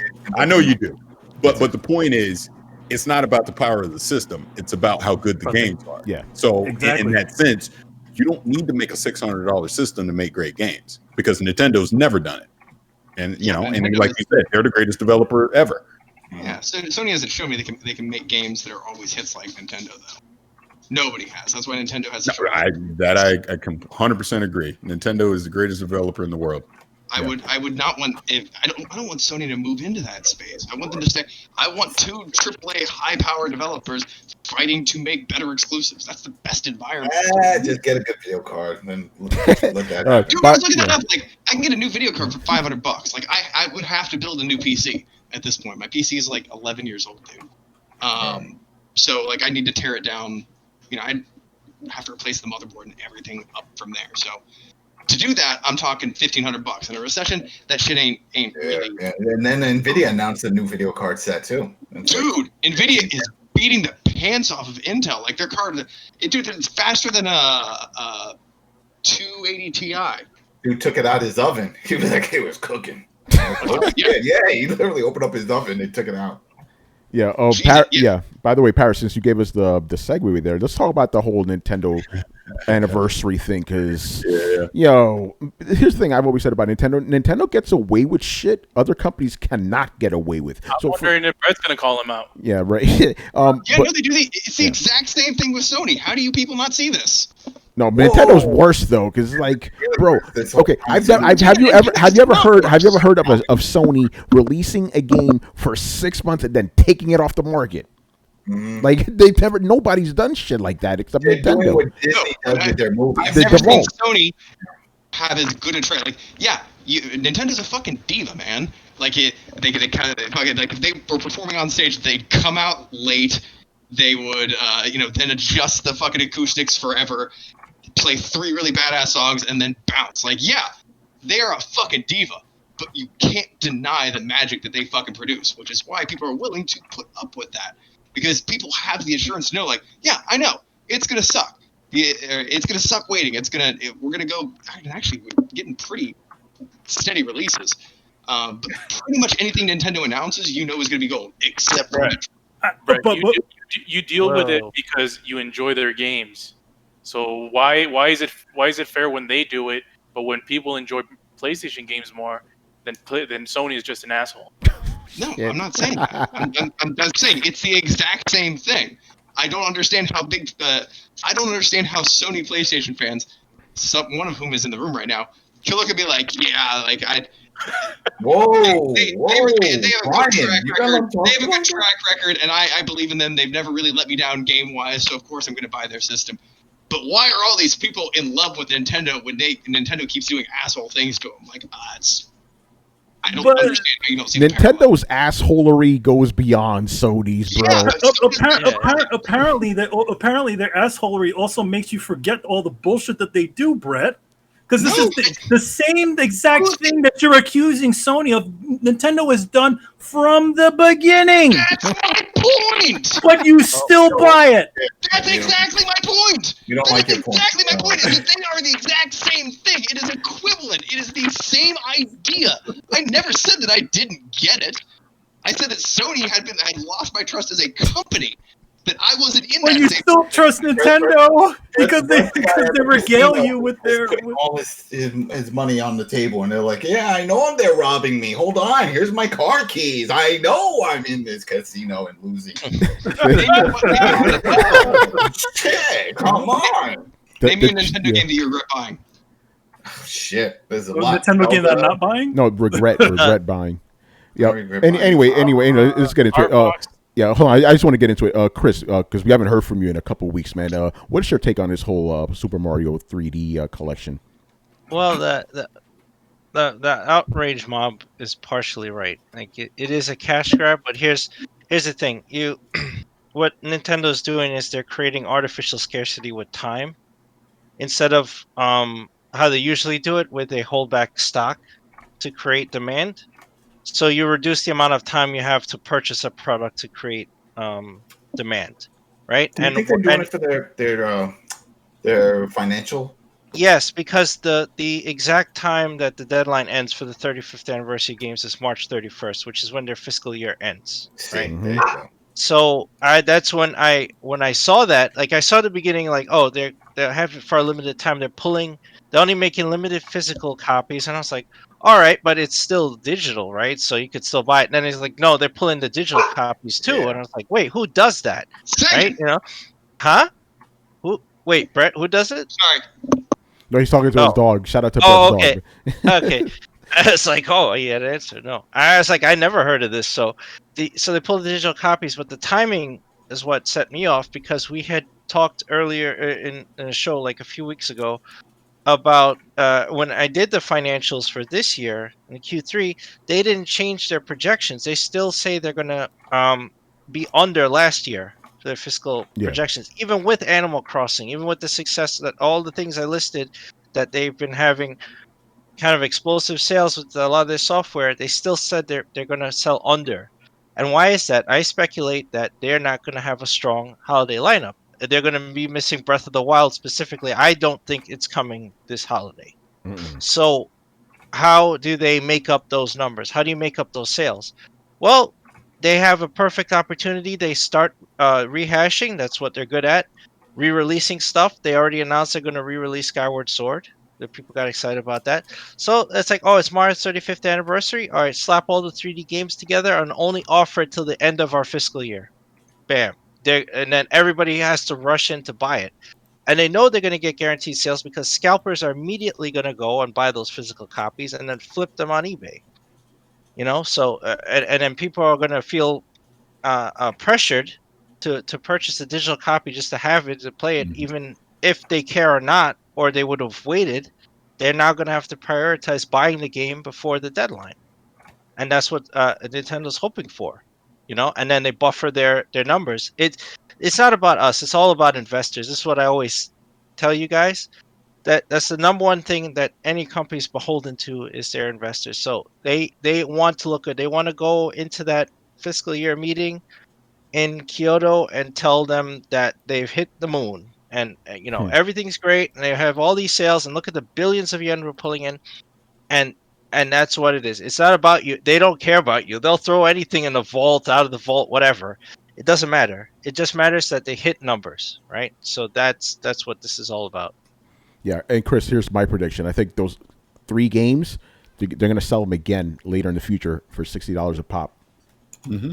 Absolutely. They Right now have it's no $60 reason not for to. this whole set. Yeah, $60 for this whole thing, but they're going to sell them separately for $60 a pop. This is what Nintendo does, But people are going to buy it. Parris, I know you said you're still going to buy this shit, Yeah, and that's why I even tweeted earlier. I'm part of the problem because I want Mario Galaxy. That's a game I've wanted on the Switch, since its inception. So for it to finally get here, I'm getting it regardless because I want it. But at the same time, I 100% agree with the argument that's going on. Nintendo is able to do what Disney was doing in the 80s with the Vault, where they put out this stuff limited time, create a frenzy over it. Like I said, it's a false limitation that they're doing because obviously they could sell it to whoever they really want. But by putting an end date on it, it creates a hysteria and people are going to run out and go pre-order it and buy it and all of that. And Nintendo gets away with it because Nintendo has never blinked, ever. They have been doing this shit for friggin' 30 years and they've never changed. So at this point, we're just conditioned for it and we just accept it. But you're 100% right. It's anti-consumer when you really think about it. They shouldn't be doing this, but they'll get away with it. Then they'll break up the set. They'll come out with a Mario Galaxy 1 and 2 set, $60. So now you're already on the other one, but you want Mario Galaxy 2, so you go spend another $60 like a dummy to go get that one. At least I will, anyways, to do that. Then they'll take the Sunshine, throw that in another Mario set, on and on and on. They're just going to keep doing this. This is what they do. Yeah, it's Nintendo. I'm right there with you too. Like I see their practices and their bullshit, but I'm pre-ordering this shit. They always take. All part of the problem. I know. They do take tactics from others too. Like Capcom broke up their Mega Man collection, right? This generation, they re-released all the Mega Man games, so they broke them up into multiple parts, and Nintendo has a perfect opportunity to sell everything. I guarantee they'll re-release the 2D Mario collection the same way, and They'll make sell it fire. for full price. And then like Parris said, they'll silo Galaxy, and then they have the 3D World games, and they have Sunshine sitting somewhere, and they'll just silo them off and sell them at full price, and people buy them. And then all they have to do is go, oh, well, you only have till March 31st, so you better jump on it. And people go, ah, shit, all right, and then you're in there. And we could yell all we want, they don't care. I mean, ever since I've been talking about like things like Project Rainfall and all that stuff, Nintendo doesn't care. You could scream, you could call them up, call the hotline, yell at them, write to Doug Bowser. I was gonna say write to Reggie, write to Doug Bowser. They don't care. Doug Bowser right now is doing the Bowser laugh. Yeah. Anyway, Parris, I know you got to get going, man. I want to thank you for being on, man. Any last words you want to say to the fans? First of all, I want to say thank you for having me on, and thank you for the spirited debate earlier. Because look, when it's Danny, he just cuts me off and we just go back and forth. But no, I love it, man. I love dude, I love gaming, right? And I love everyone's entitled to their opinion. We're not all going to agree, and that's the whole point. Everyone's going to have different tastes. Like what you want to like. You know, no one's right, no one's wrong. But I'm glad that we had a chance to discuss it. You know what I mean? And see the different points of view, because that's how it should be. Unfortunately, it's not like that all the time, and it turns into a bunch of nonsense. But nah, man, this is fun. I love a good debate. Absolutely, I could do it all day. So thank you for having me on, and congratulations for episode 300, man. This is awesome. Thank you, man. Please, before we let you go, plug your stuff, man. Where can people find you? Sure. On Twitter, you can find me at Vicious696. I'm part of Gamertag Radio, so gamertagradio.com. You can subscribe to the podcast on all the different podcast feeds. I have my own YouTube channel that I've been doing, and that is my name. So just go to YouTube and search for Parris, Parris. And we're also on Twitch as well, Gamertag Radio. So twitch.tv/Gamertag Radio. And I think that's it.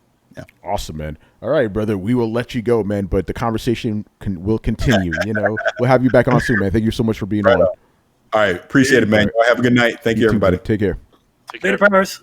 All right, Chris, man, we got to talk a little bit, brother. You know, yes. What's been, you know, because I think, you know, I didn't really have any show notes for tonight. I said Parris or whatever, but I still want to hang out for another half an hour. What's been going on with you lately, man? With your life, man? Shit is crazy right now. Well, I had a kid, and what? Yes. Shit, you said you getting a puppy, you come out with a baby. Yeah, you know, and we were in the hospital for a while, so you know, finally we came, I think Saturday night before you know, Throw Down Your Questions 299. I couldn't be on because we were in the hospital, and I didn't come back with Kristen the baby till Wednesday night, I think. Man. Yeah, when we finally got discharged, it took all day to get discharged, and finally came home. And I just wanted to pass out.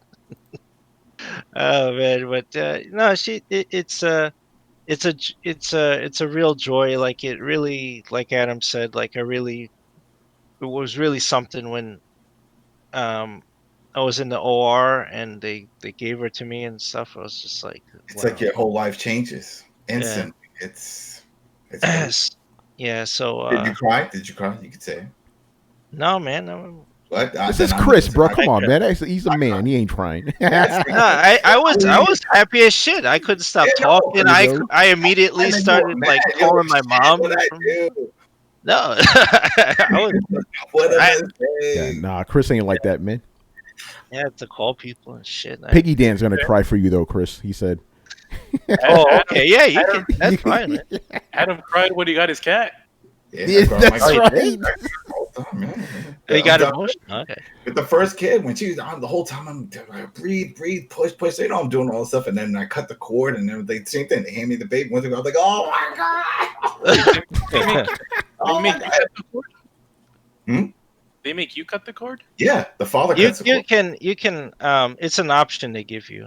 Oh. Is it DLC? Hey, shout out to Kristen in the chat too. I have to pay extra for this. Yeah. Right. Yo, by the way, Kristen says that she cried enough for both of you, so it's okay. Shout out to Kristen. Yes.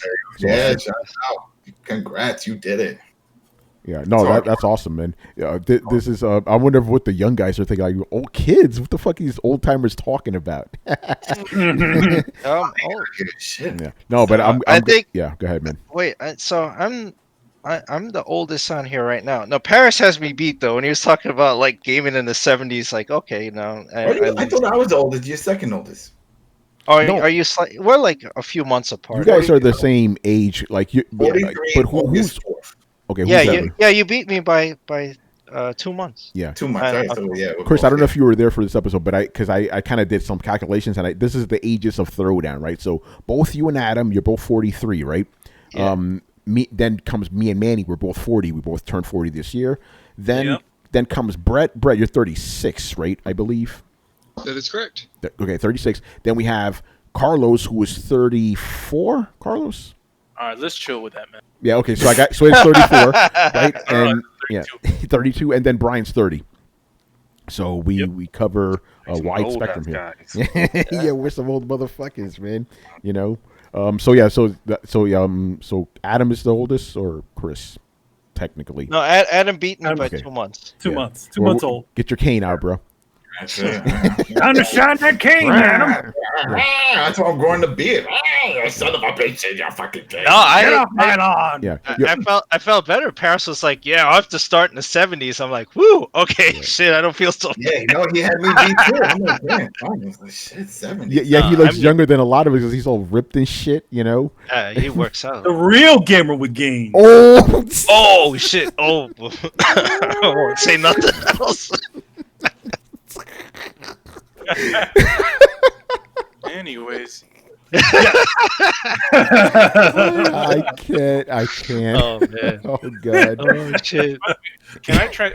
Are we gonna try to transition? Because I have a question. Yeah, go ahead, man. I let you guys take it wherever. I'm fucked up right now. All right, so this is gonna be a throw down your question, and it's gonna be for Brian. Brian. Mm-hmm. What's up with the 3080? Why are you so compelled to get it? Yeah, let's talk about graphics cards right now, man. It's not a criticism. I'm really curious. Well, have you seen the price and performance of it? So it's $700 and it's like twice as much as a 2080 Ti, right, or something like that. Exactly. It's insane. 2080 Ti's are like $1,000 almost. Well, they were like until the price just default. It's stupidly powerful. Like nothing has any right being that powerful, and plus my PC can't fit the 3090, so I have. I saw the guy holding the 3090. I was like, where do you put that thing? It goes outside of the console, don't you know? I mean, it goes outside of the PC. 3 slots. That shit is crazy. It needs like a. No, but it's super long too. It's like ridiculous. He was holding it in 2 hands. I'm like, what is that? A freaking sword is gonna come out of it? It's a bunt cake. Shit. Dude, it's like the next. If you had to have a generational delineation for PC, this would probably be it. Weren't they saying that it could do 8K? Yeah, at 60 frames per second. It's fucking insane. Yeah, it is super. It's ridiculously powerful. Well, I was stupefied. I was just like, well, there go. Really, who needs an Xbox? Like, seriously. No, but dude, the jump. This, this.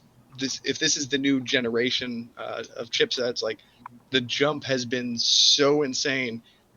And you get so much. I'm not sure exactly what they did to unlock all this power for so fucking cheap, but they did, and that's going to put consoles to shame because they're running off 3-year-old tech, which is expensive and inefficient compared to this thing. Well, not only that, I think Intel is in real trouble. Dude, seriously. Fuck Intel. Well, no, I agree with that sentiment 100%. But not only is their contract with Apple is ending, Apple is going to start making their Macs with their own silicon. And they just said fuck Intel, like you said. But now I think to leverage the power of the 3000 series of GeForce, only the AMD boards have the right spec to utilize them. Really? Yeah. Because I have an Intel motherboard. Well, you can use it. Like you can build a PC with Intel board and still buy a 3000 series. But I forgot what it is. It's the PCIe Gen spec. 4. Yeah. It's the AMD boards fully support that, so you'll be able to utilize the card fully, and not with an Intel board or current Intel boards right now. Interesting. Brian, are you Yeah, gonna upgrade everything else? I don't think I need to. Probably the motherboard I'll need to update, but apart from that, I don't really need to. Like everything else was fine. Like even now when I'm playing games, it seems like the thing that's holding it back is just the GPU. So I boost that up and I'm sorted. But yeah, it was just the price and the performance was ridiculous. Because at first I thought, like, okay, it's typical Nvidia. It'd be like 1.4 times more powerful, like 1.2 times more powerful, and blah blah blah. Same price point. I'm like, whatever, don't care. And then it's like, oh yeah, it's twice as powerful. It's like, oh okay, well done. It's way more powerful, but the price is probably going to be like the same or slightly more. It's like, oh no, it's cheaper. I'm like, how are you doing that? And then they talked about the 3090, and I'm like, whoa, 8K 60 frames. Like, who and why and what? Like, no one needs this, but yeah, everyone wants it. How do you do that? Yeah, It's called the they power. made a deal with man. the devil, man. Like I don't know how, but like yeah, they just became like I've always been an Nvidia man. I'm not a fan of Intel, but like the fact that they just fucking hulked out. I have no idea how they did it. There's some black magic fuckery going on somewhere in their R&D development. That's why their color is green, because they're the Hulk. Yeah. Okay. There you go. Yeah. For all their chips hold a pocket dimension. I don't understand how they did this. I even like all the small stuff that they had as well. It's like they add the software that can like blur your background without a green screen. They added like software that can suppress background noise, which I don't think that was real. But if it is real, then that's goddamn impressive. Oh yeah. Like the guy had like his girlfriend in the background with like a hairdryer, and it was able to like noise cancel that out with no problem. I'm like, how is that possible? That makes no sense. NVIDIA has all these, these AI things on the boards. I mean, they all have this crazy upscaling stuff that they got going on in there, and this is going back to even a previous generation of stuff. So they got all this stuff happening there. So it's just about implementing it on the board, right? Yeah, but it's stuff that's like witchcraft. Yeah, it's stuff that hasn't been seen or done before, and that's why it's like, how are they doing it? And we'll know once some of these sites that usually break these video cards down to the chipset, to the boards, to see what tech they put on there, how they pull this off. Because yeah, that whole thing what you just said about the noise canceling and doing all that stuff, I don't know how the fuck they're pulling that off. I don't. But can it do 3D sound though? I heard some jingling in his pocket. So Brian, they announced this graphics card for September 17th, which is in your birthday. 2 weeks from today, exactly. Yep. I guess the orders are going to be done that day because I don't see anything about pre-orders. We talked about a little bit about this on Discord, but this thing is going to sell out fast, man. Yeah, but I'm hoping that the other suppliers will be able to like get out their versions as well, because I'm assuming that the 17th is just the ones from Nvidia themselves, and then maybe like a week later, then like MSI and Asus and all sorts get theirs out. So I'm certain that they've seen the lovely demand for this, and they're like, okay, cool, let's just get them out as fast as we can. Yeah. Because I know you want this shit right away, so you can play it. I can wait. It's more a case of like, yeah, this is something that I actually want to get, and I probably will be. There's a high chance I'll get it by the end of the year at the very latest. I don't see myself ending this year without this.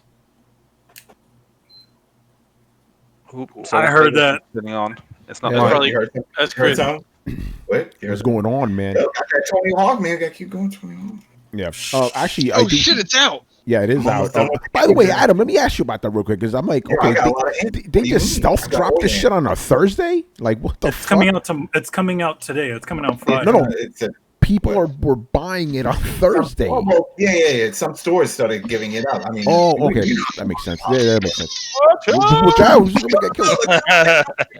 I do. I'm all right. I'm all right. Yeah. By the way, I do want to bring this up though. That we're thinking about it.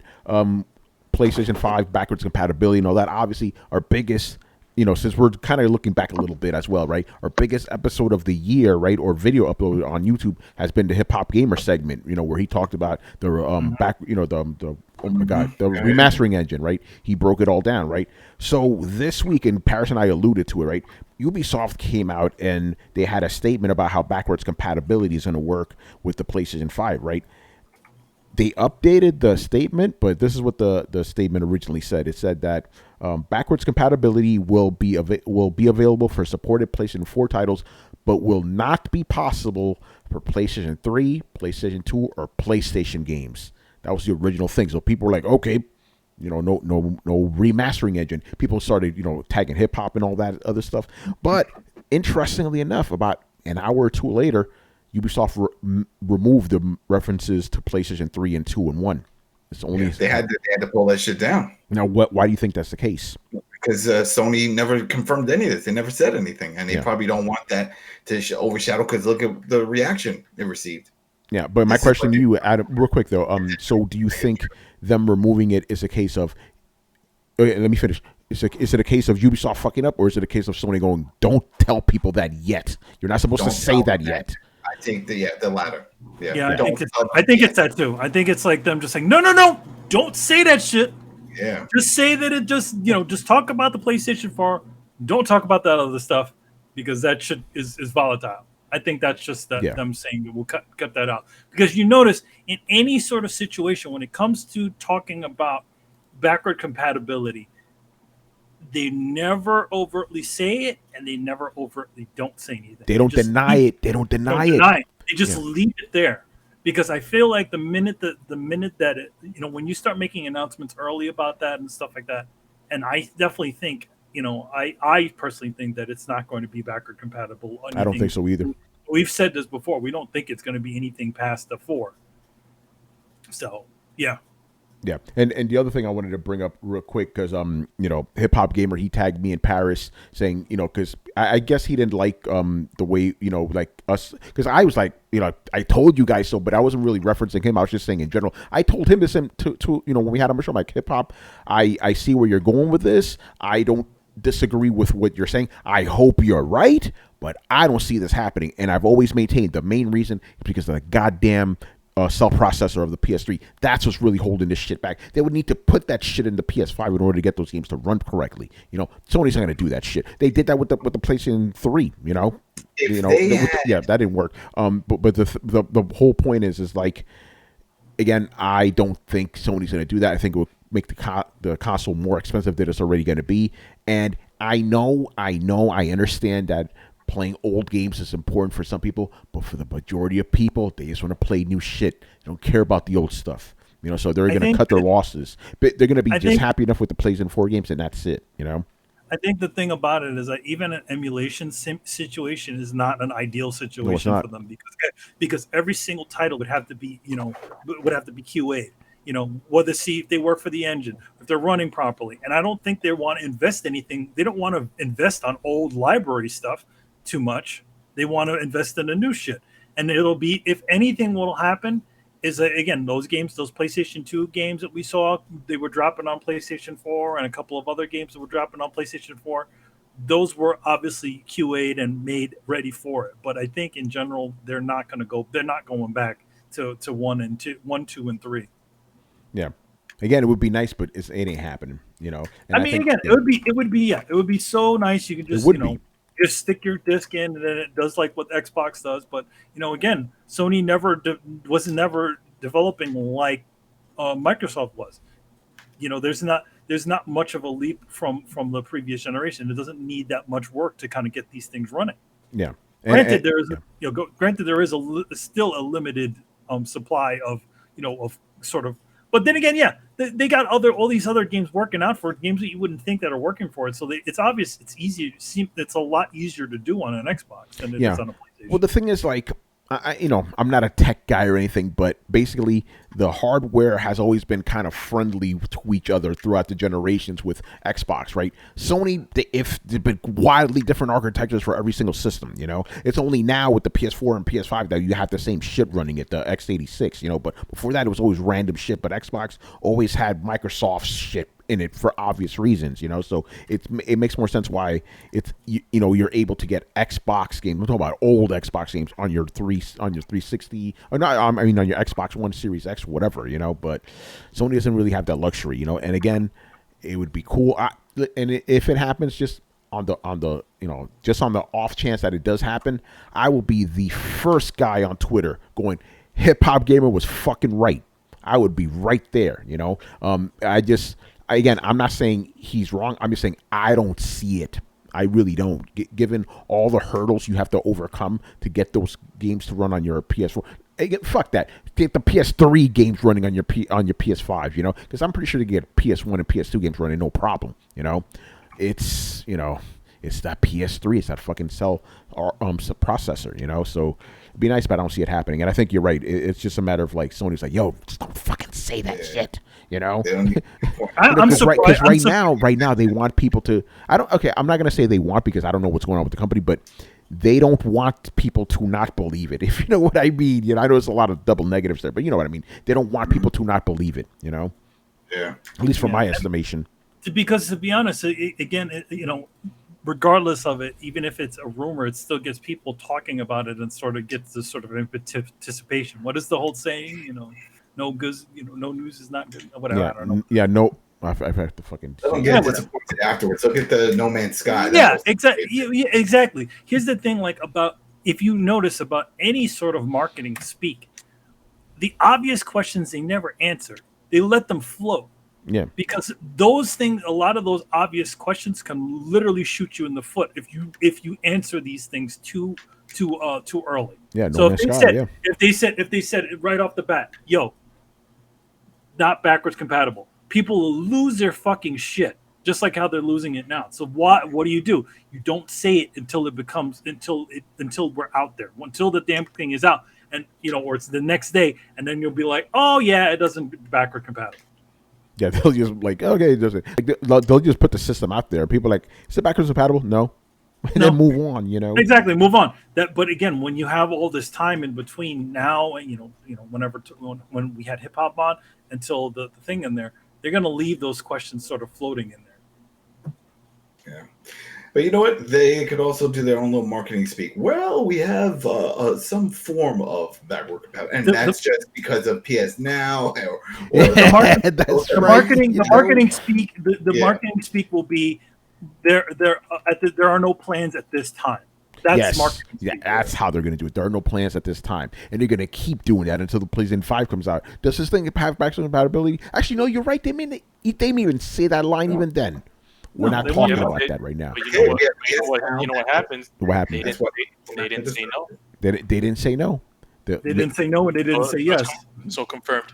To confirm. Oh man, but yeah, it's good. But yo, okay, this is just me being cynical as fuck right now.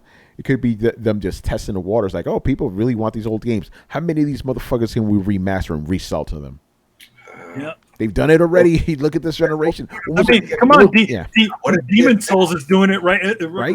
Right. Yeah, and you know what? I'm glad you bring that up because there's a lot of people. Because when I asked that question on Twitter, I was like, you know, what games are you actually hyped for to play on PlayStation 5 besides literally third party games that you could play on PlayStation 4? One of the big ones was Demon Souls. I'm like, that's a fucking remaster, bro. Really? So Sony knows they got these dudes by the balls, kind of like Nintendo has their fans by the balls. You know, it's crazy. It's fucking insane. Oh, by the way, I did want to say this about the whole Mario situation. Brett, are you still there? Yeah, what's up? I'm actually taking a page from your book, sir. Oh. You know me, I'm not a game activist or activist period, right? But I'm actually, because I was excited. I've never played Mario Sunshine or Mario Galaxy. I've wanted to play these games, but I think this move by Nintendo is so fucking scummy. I'm not buying this shit just on principle. I know that's stupid or whatever, but I can't do it, man. That's really fucked up. You know, it's called voting with your wallet. I'm Dude, doing it. I've been down with some sort of sickness. I don't know what it is. I don't know if it's Rona. Get my test back in a couple of days, but I haven't had my ear to the ground. So explain to me exactly what Nintendo did. Okay, so check this out. So they are releasing. It's called the Carlos, correct me, Super Mario 3D Collection, right? Is that what it's called? Yeah. Okay. So it's called All-Star 3D Collection. Okay, okay. So they're releasing that. It has 3 games. It has a remastered version. I'm using that very loosely, by the way. A remastered version of Mario 64 and Super Mario Sunshine and Super Mario Galaxy, right? 3 games in one for $60. Sounds pretty good, right? Like, oh shit, 3 games, $60. Let's fucking go. This is great for Nintendo. The game is only going to be available from September 18th to March 31st. After that, it's being discontinued from stores and digital. I'm like, that is fucked up. That's the epitome of artificial scarcity, you know? And as much as I want those games, I can't support shit like that, you know? So fuck that, you know? Yeah, I'm right there with you. I mean, it's a weird, stupid move. Yeah, but again, and I agree with Chris. They're doing that shit just to buff up the numbers for the financials. And Brett, like I said before, I guarantee you, late next year they're gonna re-release those 3 games, $60 a pop. Watch. That's why they don't care about pulling it, because like Tony said, they'll just re-release them and people will pay it. It will. They just counting on you paying it. This is all for short-term gain before the end of the fiscal year. They just boost their sales because guaranteed they'll wait. Everybody's in a waiting pattern now. We don't know the price of the freaking new consoles, and what Nintendo every direct for the last 4 months has been disappointing. Everybody's like, oh, they're going to talk about Metroid Prime. They're going to talk about Zelda. They don't talk about shit. Because guess what? Breath of the Wild 2 ain't coming. It ain't coming this year. Guaranteed ain't no coming. Breath of the Wild, no Metroid 4. None of that's coming this year. You know? No, I'm surprised. After writing the success of Animal Crossing, that should coast them through the end of the year, man. Yeah, so... By the way, go ahead. They also announced 3D Super Mario 3D World, sort of like... I don't know if you can say it's a remaster because it's a Wii U port. A lot of the Switch games are Wii U ports. Yeah, yeah. Hey, we got this Super Mario 3D World. Isn't that already out on Switch? It's on the Wii U and it's going to come out next year. The thing that they're adding is co-op. Oh, okay. Because I'm like, I thought the shit was available now. The Super Mario 3D World on the Wii U.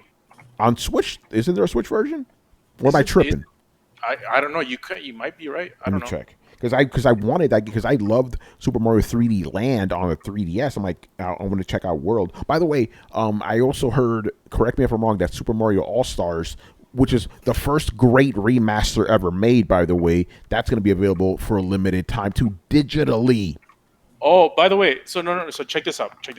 So I saw that news and it's like it's out today, and I'm like, oh, excuse me. So let me take a look at the Nintendo eShop. I couldn't find it in the Nintendo eShop. It's like, where the hell is this thing? It's not in the eShop. It's in the Super Nintendo Virtual. Yeah. What the fuck is that? It's their month. It's the subscription thing. It's their PlayStation Plus thing. It's oh my god! Are you fucking kidding me? Oh shit! Yeah, because that means that they're going to take it away. Oh, yeah, wow. they're going to take it away. Yep. Those expire. Nintendo's such a scumbag company, man. Jesus. I was upset, man. I was like, okay, I'll get this. I'll pay like $10 to $15 probably, maybe 20 because it's Nintendo. Nope, it was on that thing. Oh my god, I would have bought that shit. I love that fucking game. Granted, I have it now on emulation, but still, you know. Yeah. Did you guys watch the direct? Piggy Dan says probably not. I don't watch. Direct in the trash is bullshit. I watched part of it. Okay. I saw the highlights. I mean, you know, I'm a huge Mario fan. So the whole Super Mario 64, the 3D All Stars is already pre-ordered and everything. So That's the only thing I'm gonna get. 3D World, I already have it on the Switch.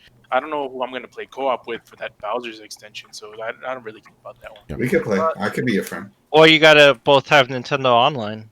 I have Nintendo. So who do I?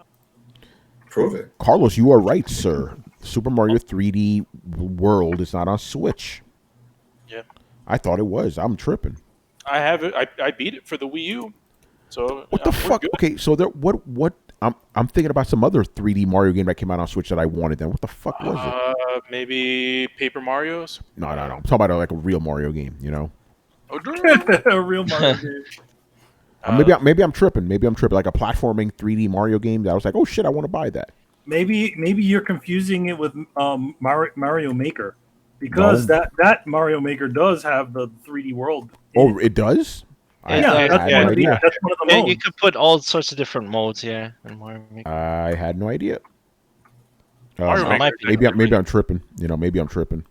But you didn't want Mario Maker. No, I don't want that shit. I think that's probably what might be coming to mind, though.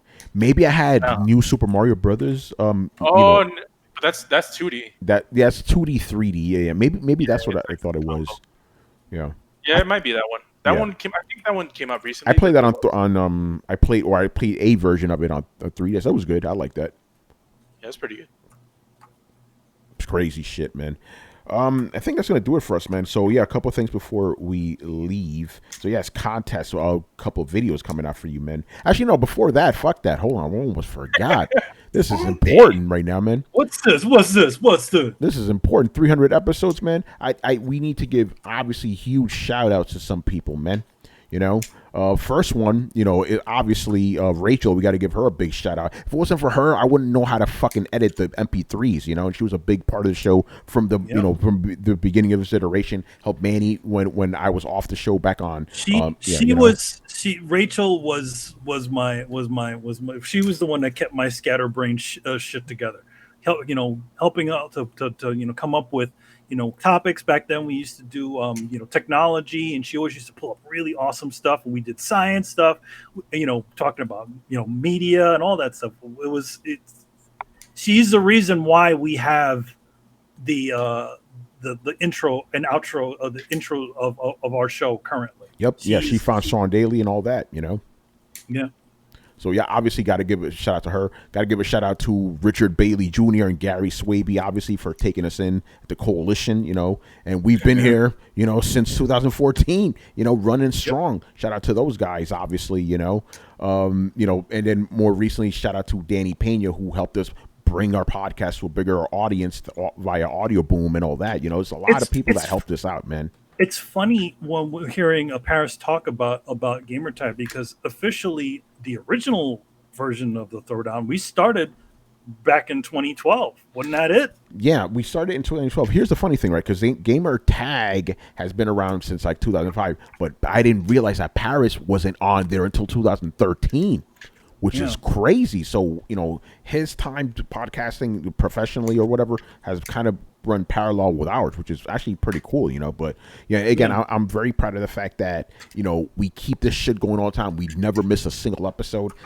Again, I'm very proud of the fact that the only time of the year, with the exception of 2020, obviously, because of the Rona, the only time we've been inconsistent is during E3 when we have more episodes than usual, This year, because of the Rona, obviously, everything's normalized or whatever, but I'm very proud of that. The fans, they always get 100 episodes every single year nonstop. We're so fucking precise with our shit. I can tell you when we're gonna have our 500th episode. That's 2023, by the way.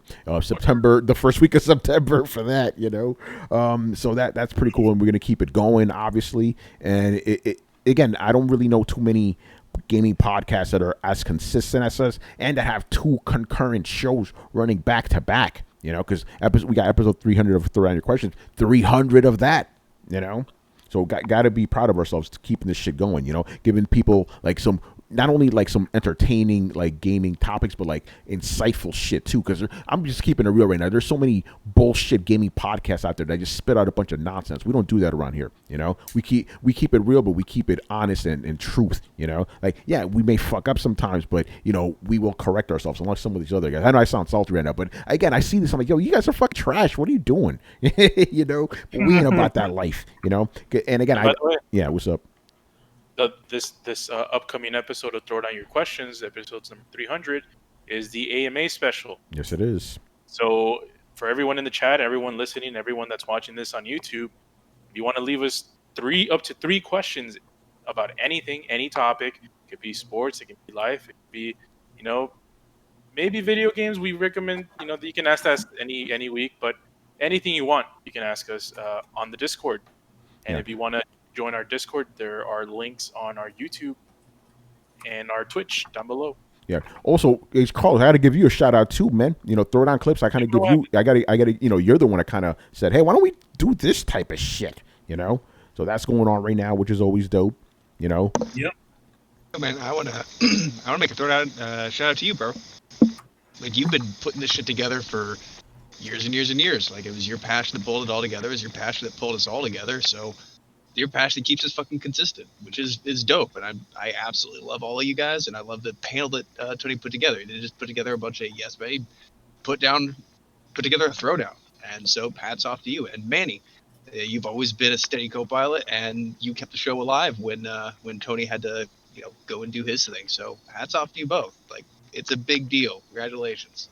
Yeah, man. Yeah. Thank you for that. Appreciate it. And Brett, shout out to you for providing us with the other perspective. You know, because I'm just being real right now. Because obviously, like a lot of us, we kind of grew up the same and shit, so we kind of have the same world perspective. You came from some other shit, you know. So I love it when we're talking and stuff, and Brett's like, "Oh, actually," I'm like, "Oh, here we go." You know, I love gotta that. Stir that pot, man. Gotta keep you fresh. I fucking love it, man. You know, and you shit, you've been around this podcast forever too, bro. You know, since 2013. It's crazy. Yeah, been here for a minute. You know, shout out to Brian getting up at like fucking 2 a.m. in the morning doing this fucking show. You know, yep, that's crazy. Like he's lost the years of his life and shit doing this podcast just for you people. You people. You know, what you mean, you people? You know. Nah, man, we got a beautiful thing going, man. You know, it's fantastic. You know, and the fans love it. You know, and their fan base keeps growing. It's gonna keep growing. And shout out to Adam. Shout out to Adam too, man. You know, 57th birthday tonight. You know. There you go. Keep going. I got that Agent Pro cream going. You know. You gotta have some. Yeah, gotta have some. Of course, we got Chris over there laying down the analytics and shit, keeping these motherfuckers in line. You know. Getting on the podcast when he has like a 3-week-old baby. It's like, yo, I just had a daughter, but I got to get on a podcast and talk some shit. You know, I love it. Baby on his lap right now. You know. Yo, that's gonna happen too. We're gonna be chilling doing the podcast. You hear like a baby crying back. Hold on, guys, I'll be back. You know, the Throwdown family expands, man. That's what. Yeah, it's all about. We could get a new perspective from the baby, a generational perspective. See what he thinks about Fortnite. Just dangle pictures. Knowing Chrissy, be like, I will not allow this in my house. Yeah, Fortnite. I'm gonna raise you the right way. You start with Atari. Shit. I got so much retro stuff here. Yeah, definitely interested. Yeah, you're gonna set her right. You know, actually, both you and Kristen. You know. I think I've heard about that before. Like a lot of hardcore gamers that I know, like they don't just let their kid jump in on the current generation. Like no. You need to start with Nintendo. You need to earn this to appreciate it. Remember, I gave my kid Game Boys. They still, and then the Game Boy Advance. That's it. That's what they use. With my nephew, he's my oldest nephew now. But when he was younger and shit, 20 years ago, I started him on the old stuff. You know, got to get him right. You know. Mm-hmm. And now the motherfucker appreciates shit. Meanwhile, his youngest, his brother, my youngest nephew, what's he playing? He's playing fucking Fortnite. I lost that battle, people. I lost that one, man.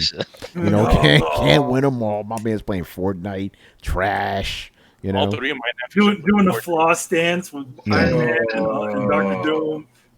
Dude, I mean, like this kid is being born into a dynasty. Chris's skills in analytics. This kid's be like beating Dark Souls while talking about min-maxing at 4. Yes. That's gonna be incredible, man.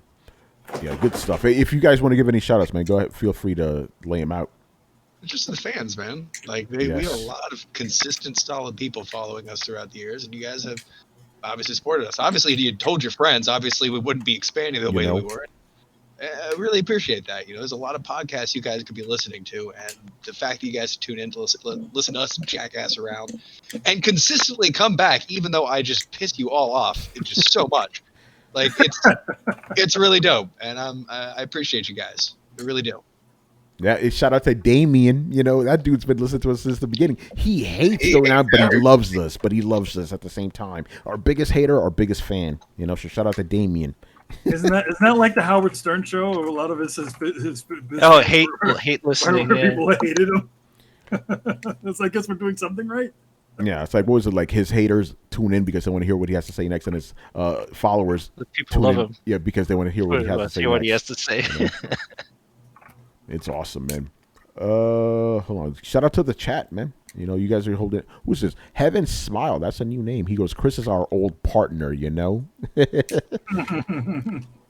What a mansion. I don't know what he's talking about, but I do like the fact that we always get new blood in here. And some of our older guys who dropped are like, "Where's Final Stage Boss? Where's my man at?" Yeah, where have you been, Final Stage? I hope you're still listening.